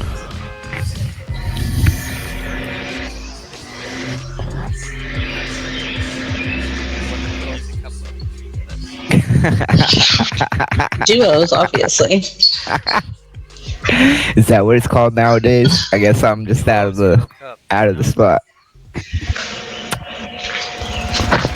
Where did he go? Oh, he left me. How rude. Who? My doggo. He went outside. I'm surprised, but didn't go outside. She's been locked out of my room all week. Yeah, right. Yeah, I know, right? Came in here and all my freaking papers and moved around and shit. Mm-hmm. Ain't nobody been out of that room all week. In the middle of nowhere. He's fun to go to there. That actually is not a bad spot. There's a castle over there. Small one. Well, I guess we'll figure it out. A small one. Small one. Small. No guns will be instantly get shot up. Well, if we instantly get shot up, there were guns. We just didn't get those guns. Okay, let's get technical on that. People land with guns.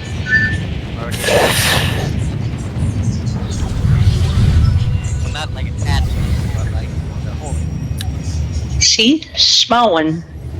Well, that's not. I'm going to the village. Oh, hey, Going to the village. Right on the house, so I guess that house is mine now.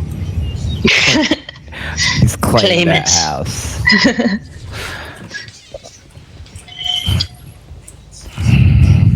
I got a great Gimme. wind mag, that's all it gave.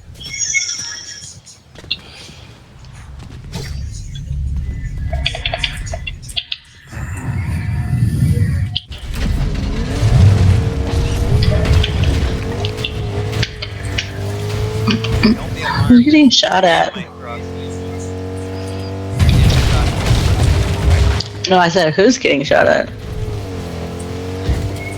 Sounded like somebody's getting shot at. I'm just tripping, I guess. Possible.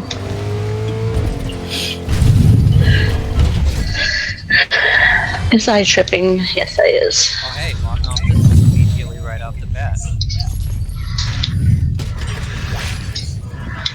Amazing.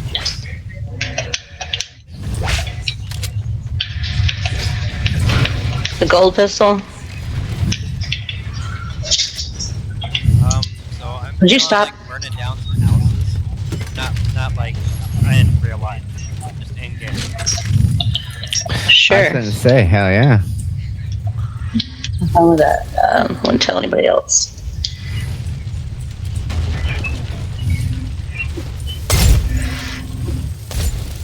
Yep. So I lit all 3 houses on fire. In game.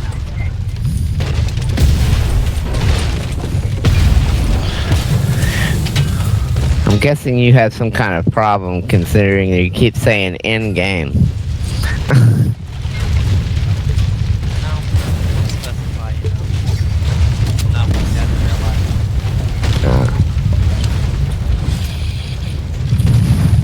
Something might get confused. I think she disconnected because she's running in place.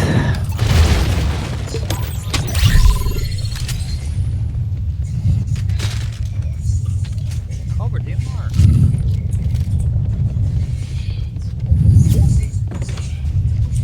Oh no. She left the party. Yeah, she disconnected. So she connected back. What's up? Don't die. We're protecting. Oh no, she died. Now, well, I'm gonna take her Odium. Already gone, so. Not like I'm stealing it.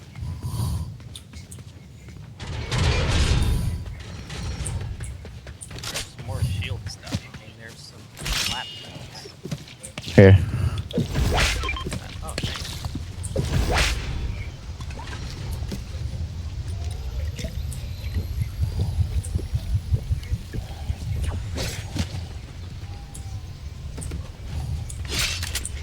You know what they say, beggars can't be choosers.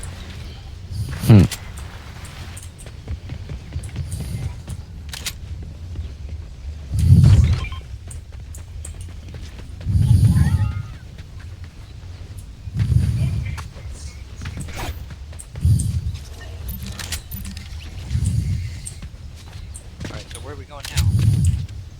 Gas station? Yeah, that's fine. Hungry for some action?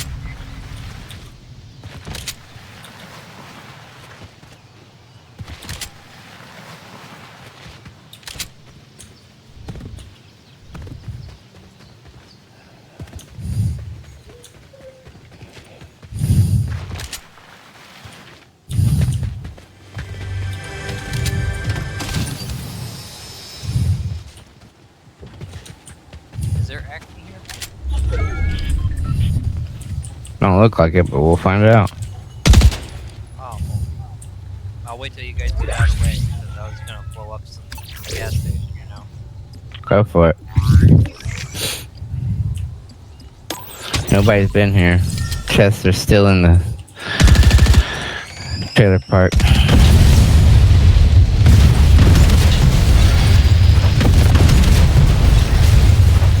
Oh yeah. All that carnage.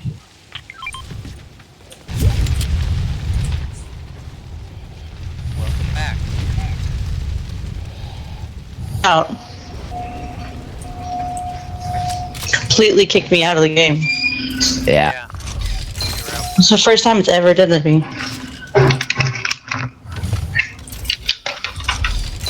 PlayStation is mad at you. Probably it's like, bitch, you're not showing me no attention.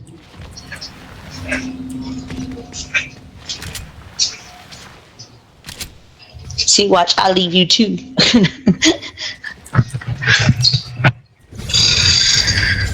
I don't know what kind of pin this is. That's concerning. feel like it needs to be charged.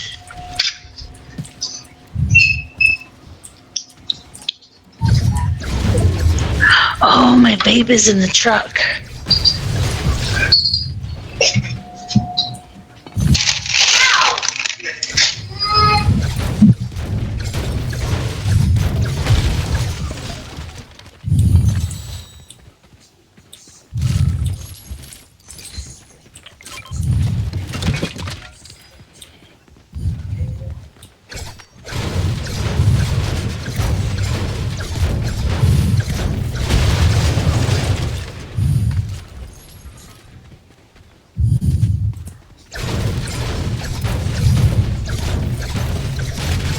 What trailer park?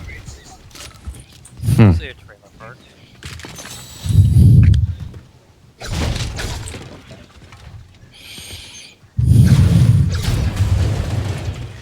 Got fire coming over this way.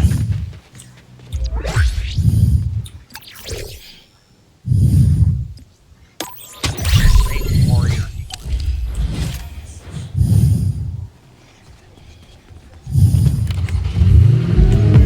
Fire coming from this guy. On my way. In a car.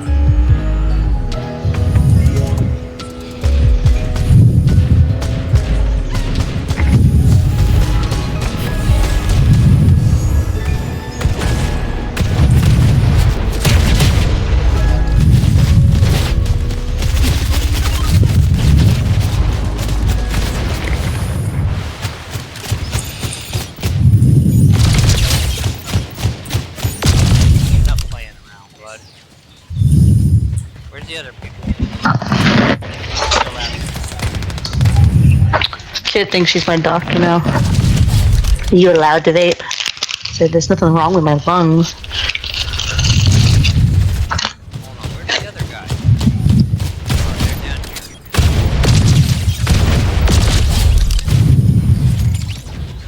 Shrimp heaven, baby. Shrimp heaven. Damn, I didn't get one of those fucking kills. Wait, we only got 2 kills? As a team?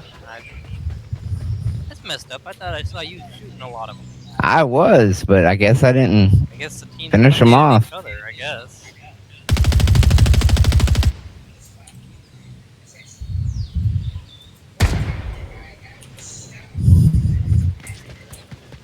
I finally registered them.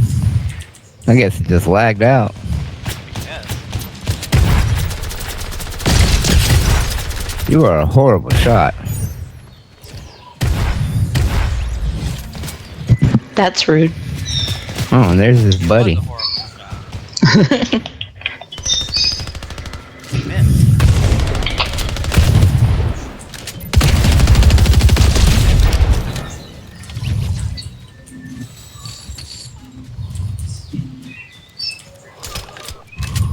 So no, it registered. Yeah, I guess it registered them late because they all died so fast. I guess.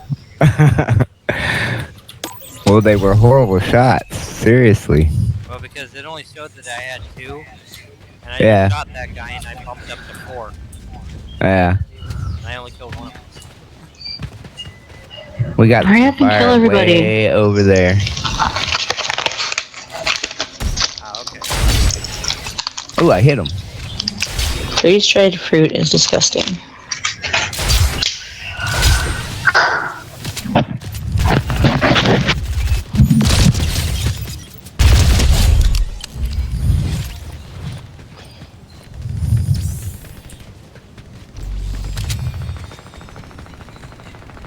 Watch out for the storm, guys. It's coming in. Yeah.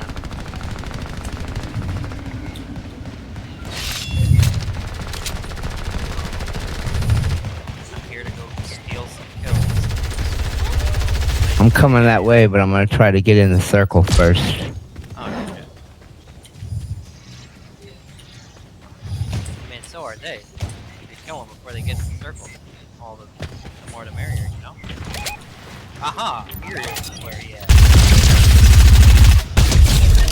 Bye. Vagrant salad. That's what his name was.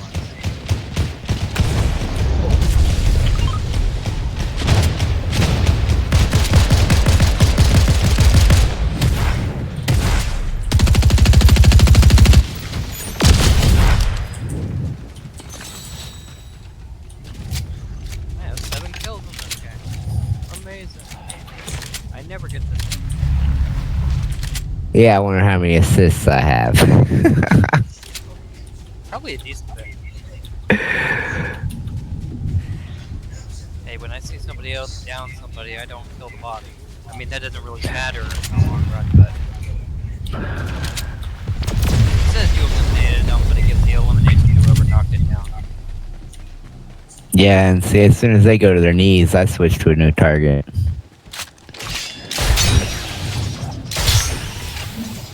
Unless it's in-game, then I make sure they did.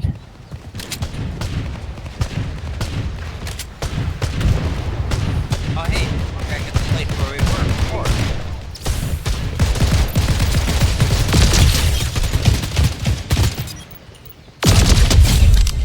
He's dead.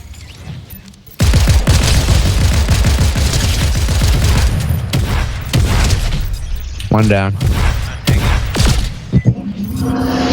Behind the rock, buddy. You got. Uh-huh. Bam. Got his ass again. Jesus. You're on point. Well, I do have the lock. Asshole. I mean, hey, we can take the island down, probably. No, don't push it. Let's do it. No. I'm interested. Come on, we've got 14 kills. We got... The game? Oh, there's 2 teams fighting up here, though. Let him go.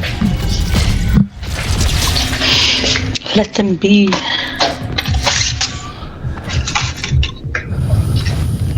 French fries and nacho cheese. That's healthy, right? Oh, shoot. No. Well, Told you not to do it. I was trying to jump off and hit the jump pad.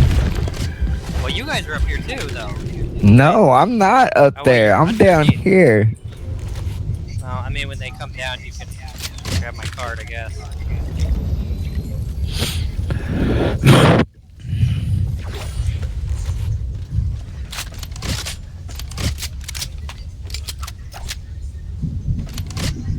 There's 14 people left, you know? Shit. I think they just came down.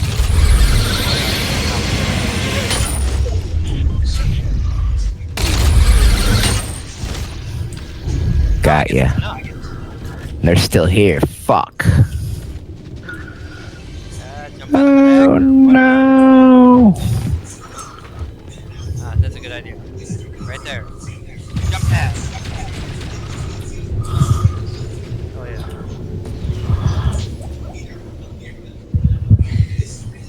Probably not a reboot man. Dude, whatever.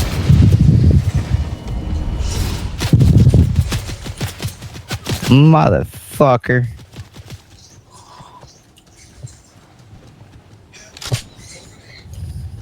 Dude, they're probably all gonna... Yeah, well. Time to do the bestest of things. Somebody died up there, right?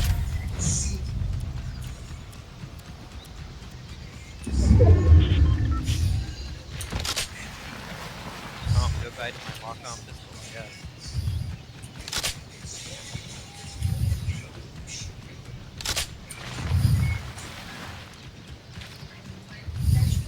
Oh well, we will persevere.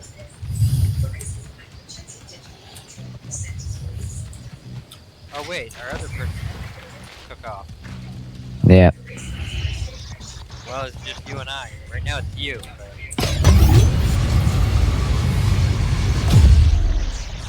That's where that cramp came from.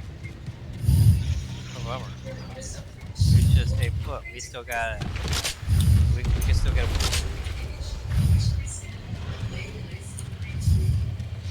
Got as far away from him as I It's could. gonna be hard.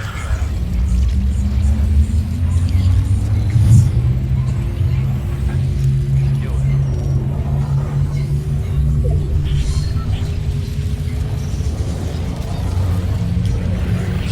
Now I would go away from the reboot van and try to hide.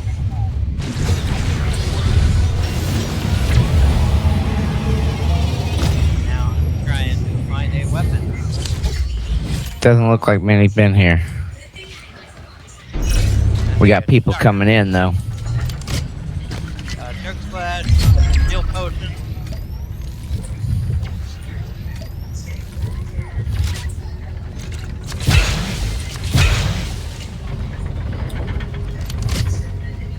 My 19 health.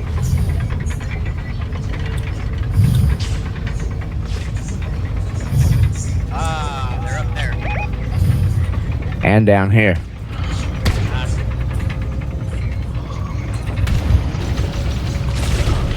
Shit! He came in behind me, damn. Watch out.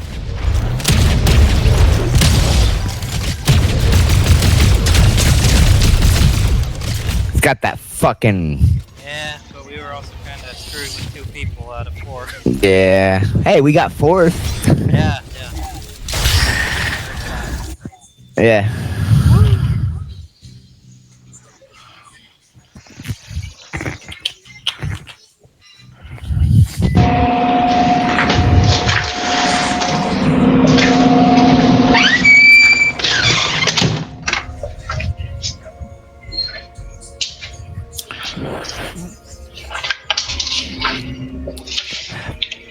That's weird. Upcast Cow must have... Left the party. No, he's in the party. Or...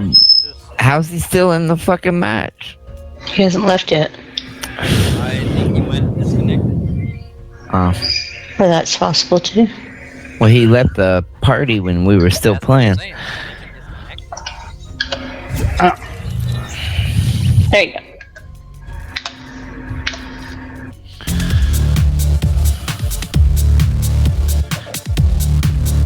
No.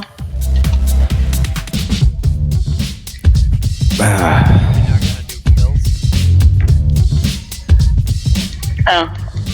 I didn't know I was... Party leader? Yeah. I like the random guy because sometimes he'll stay with the party. For the most part, they usually tend to stay with the party, but... Not for us. Yeah. You put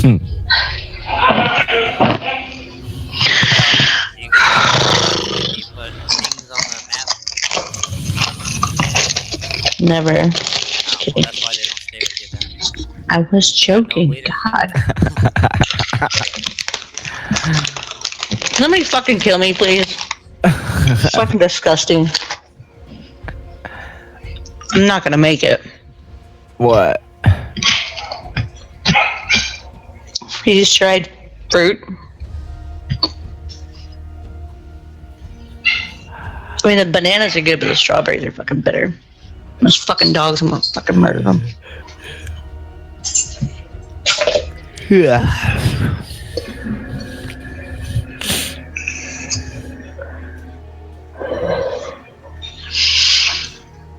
You gonna ready up? Oh, sorry. You're gonna have to, like, learn to deal with me now. When have I not had to learn to deal with you? My ADD is gonna be off the fucking chart. Like, I've already done so much stuff while y'all were out. Like, I went to, I weighed myself, and then I grabbed some fruit, and then I grabbed some cheese, and then I gave the girls some cheese, and then I came back in here and washed my hands. And yep. I smoked a bowl. Oh, and I went out to the truck and got my baby. I'm a bubblegum lady for some reason. Shut the fuck up. That's that puppy. Now I'm ice cream. Ice cream. I wonder if I mix a banana with a strawberry, if it would be so bad. Not equally terrible. But it's kind of like chips. Because it's crunchy.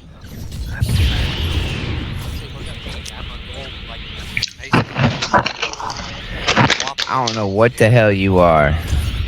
You're wearing like a pineapple looking thingamabobber. I can't say nobody. Oh, you're the that dip song thingy. Wait, I'm confused with. Yeah, it's the ice cream dude. No, I'm an ice cream cone girl. No, this chick's got some kind of top on her that looks like a waffle cone. Oh yeah, that looks like a honeycomb to me. Yeah, but then I made it all gold, like everything she's got. And all her guns. Works perfectly.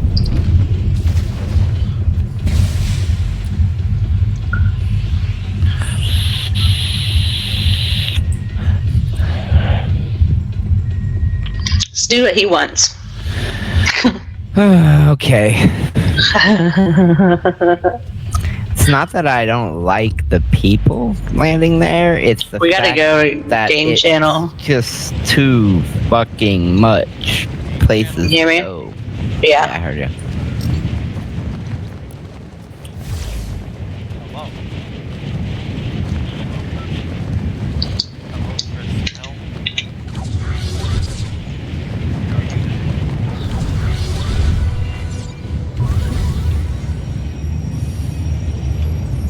Ba-na-na-na. Ba-na-na-na. Where shall we go? Nobody knows. Helicopter pad, and There's already somebody here. I accidentally ran off on accident. Can I get a red? Ah! No. Wait. I thought he was going for you, Frill. Where are you at? Oh, I see you. Down. If you hit the red, if you hit the yellow one, you can jump to me easier. I got footsteps. Right here. I got footsteps.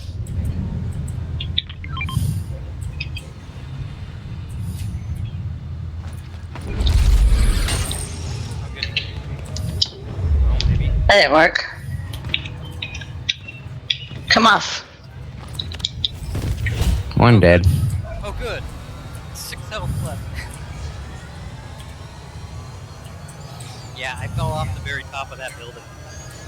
I'm like, I'm on a helicopter pad, and then accidentally ran off.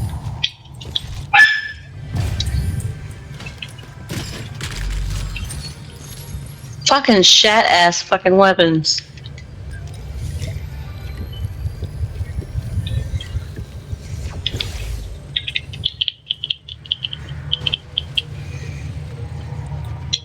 Ooh, a key.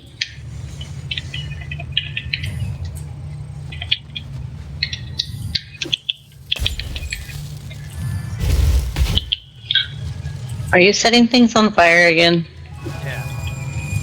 Yeah. I think he has a real life problem. Same problem that I have. Fire.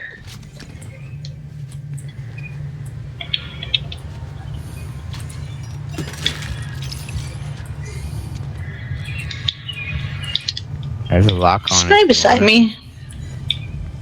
Walk on. No, wait in the house.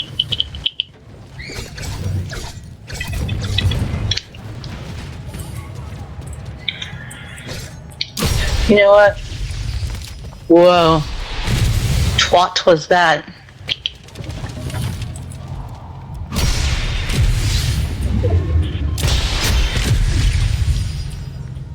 Thundersticks. Thunder.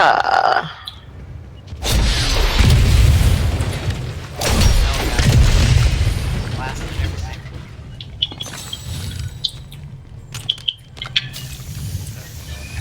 Lightning and the thunder, thunder. Yo, Chris, come back. I'll spray you. Yeah, you will. Hmm. Da, da, da, da, da, da, da. I'm gonna try it this way.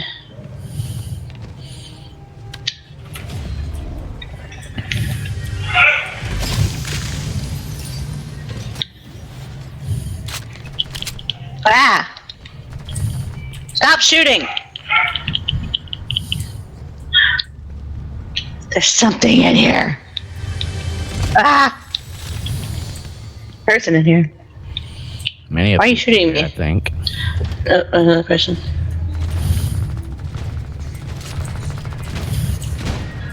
He's chasing me!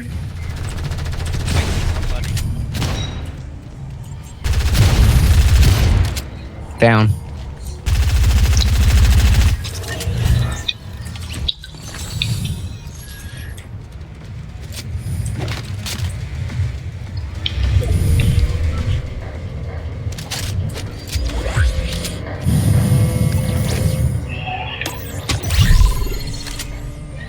There's a vending machine down here.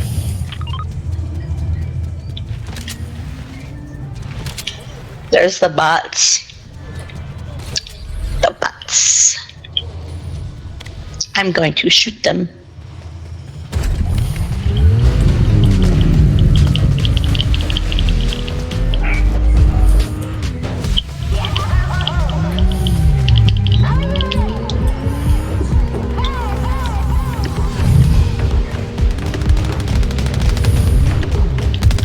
You serious right now?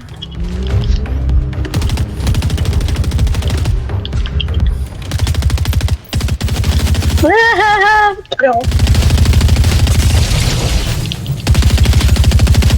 Oh, I didn't get the key. Stupid.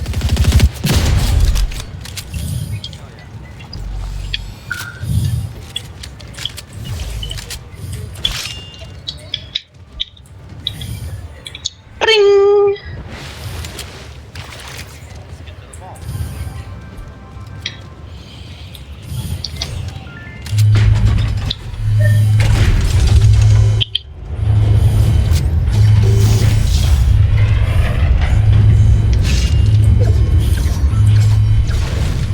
First thing first, my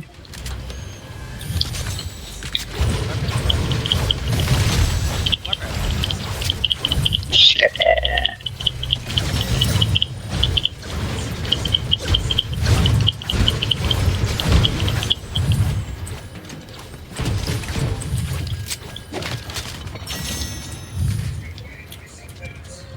Ding.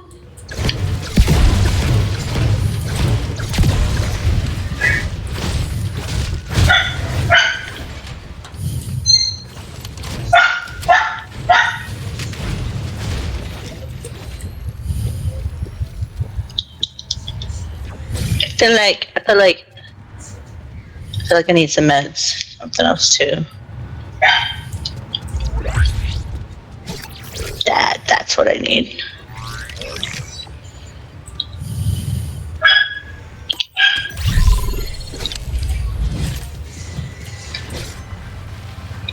Where y'all going?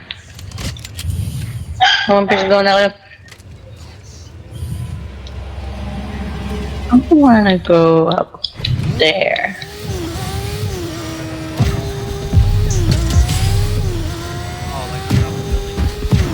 No, like, hang on, I'm trying to mark it. The little Chinatown.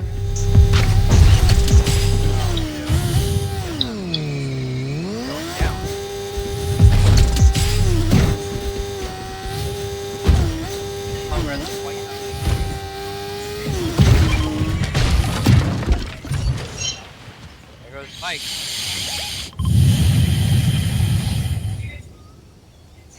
But there's nothing amazing here.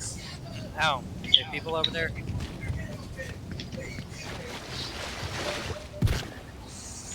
No, it's all bots.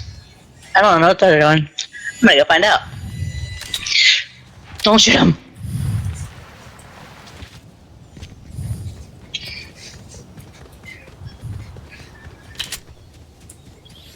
The fuck?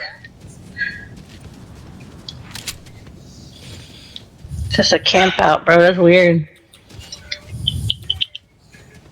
Oh, if you beat up their beds, it gives you stuff.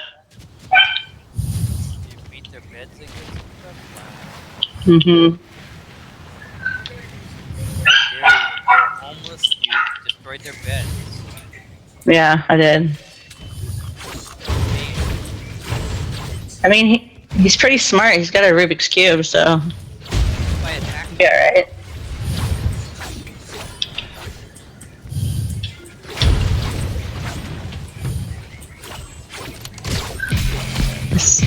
Uh-oh. Who did that? I did.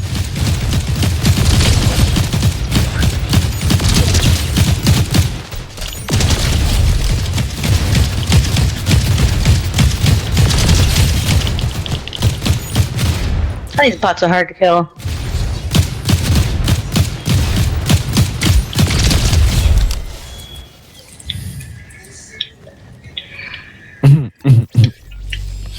Y'all like blowing things up? I like shooting random things. Yeah, well, random things is okay as long as there's not like 6 of them. It was okay. Killed them. I am just like took off. I am.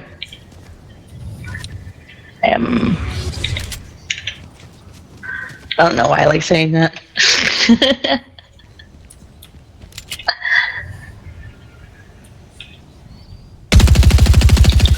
Pew pew. They got a swinger. Swinger? Yep.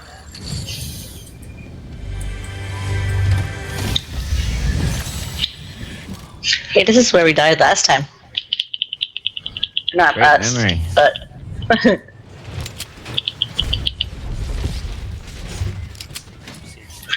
why can't I find a purple TMR? Let's keep on.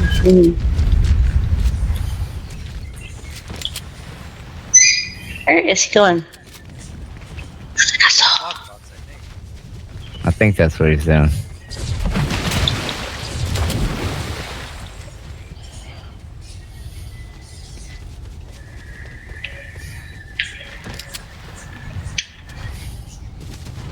Higher than the box.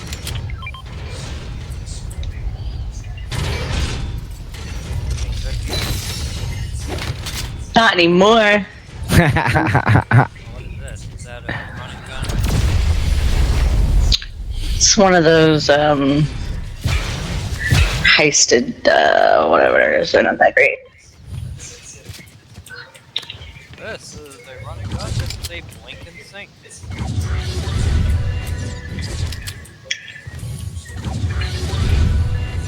I need one of those upgrade things. I think there's one over here.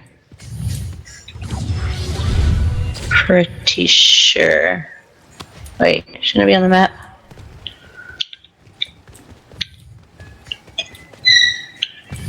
I don't even see one. Did I take the upgrade stations away? What? Okay. Ice place, no good reason.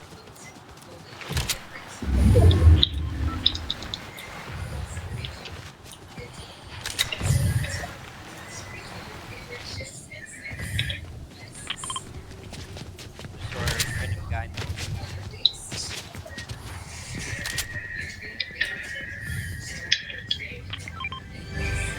Bok. Oh hey, Spider-Man red. I hate those things. I really do. I'm never using them again. I want the swords back. I'm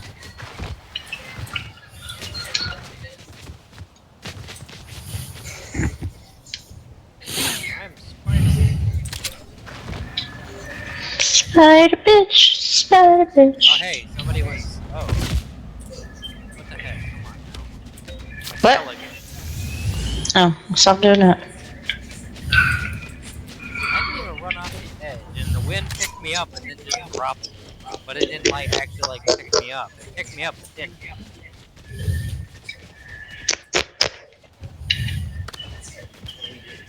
And I lost. Oh, there they are. Whoa. I almost did the same thing you did. Going after a whole squad by himself. Alright.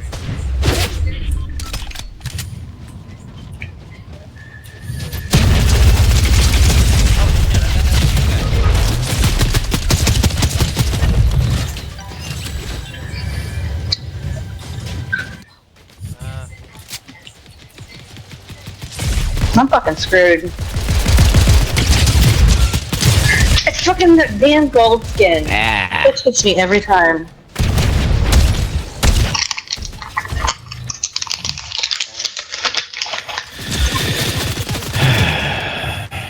Guy Stop. here. One reboot card. I mean, I don't blame him. Everybody else is over there.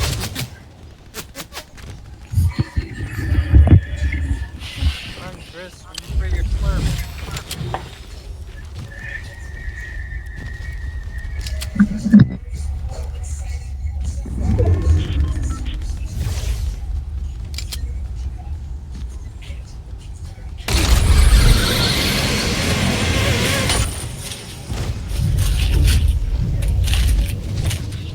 Somebody on the other side of the reboot.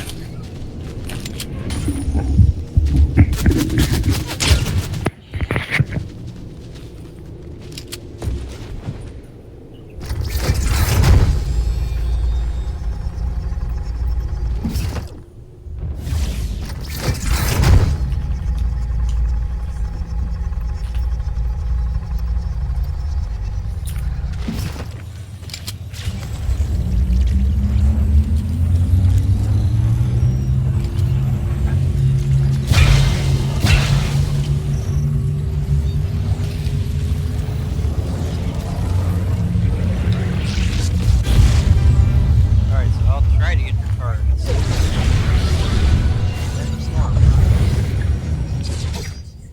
Oh my goodness. Just dropped me in the tree.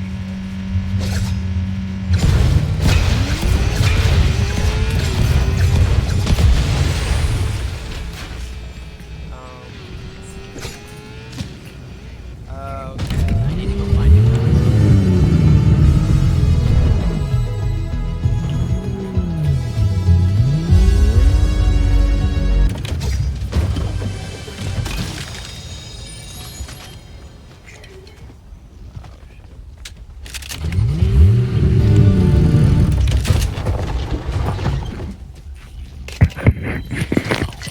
He's got our cards. Hold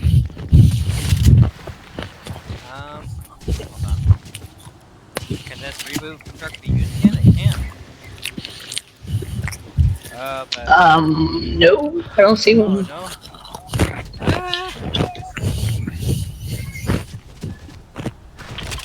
This is a one picker. The only one I see.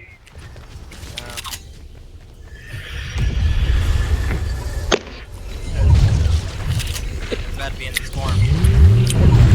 They got the reboot. He's down. got that. Well, he's got that slurp too. Oh shit! There's people up there. No.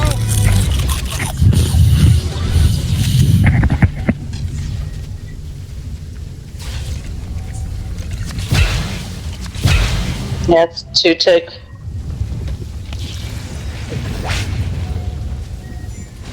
Oh, is he up there at the reboot? Or what? What is he doing? Oh yeah, he got you guys up. Cool. I'm freaking stuck. Oh my gosh! I lost my car. Somebody following me in.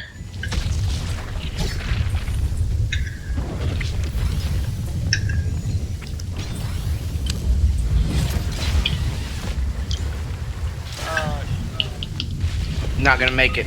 Fuck. I almost didn't make it. Oh, I was Yeah. right there.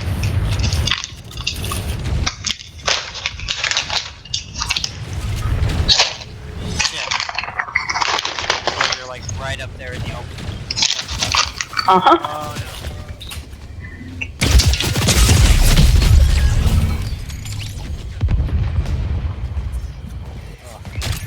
She just said where I head.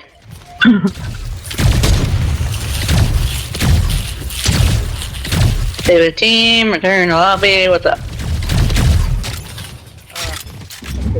think I'll be done for now. I'll pop back on later. It's kind of sucking, I don't know. I do know why I'm sucking. Alright, I'll catch you guys later. Bye!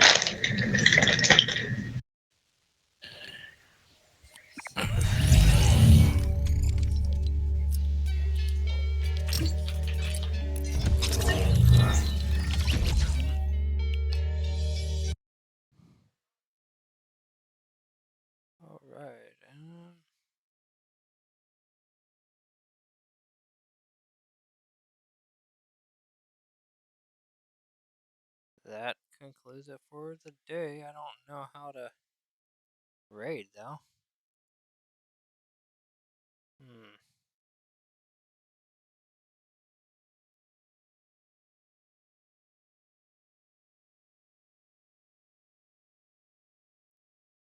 Okay, well, we'll figure it out later. I'll probably Shazam.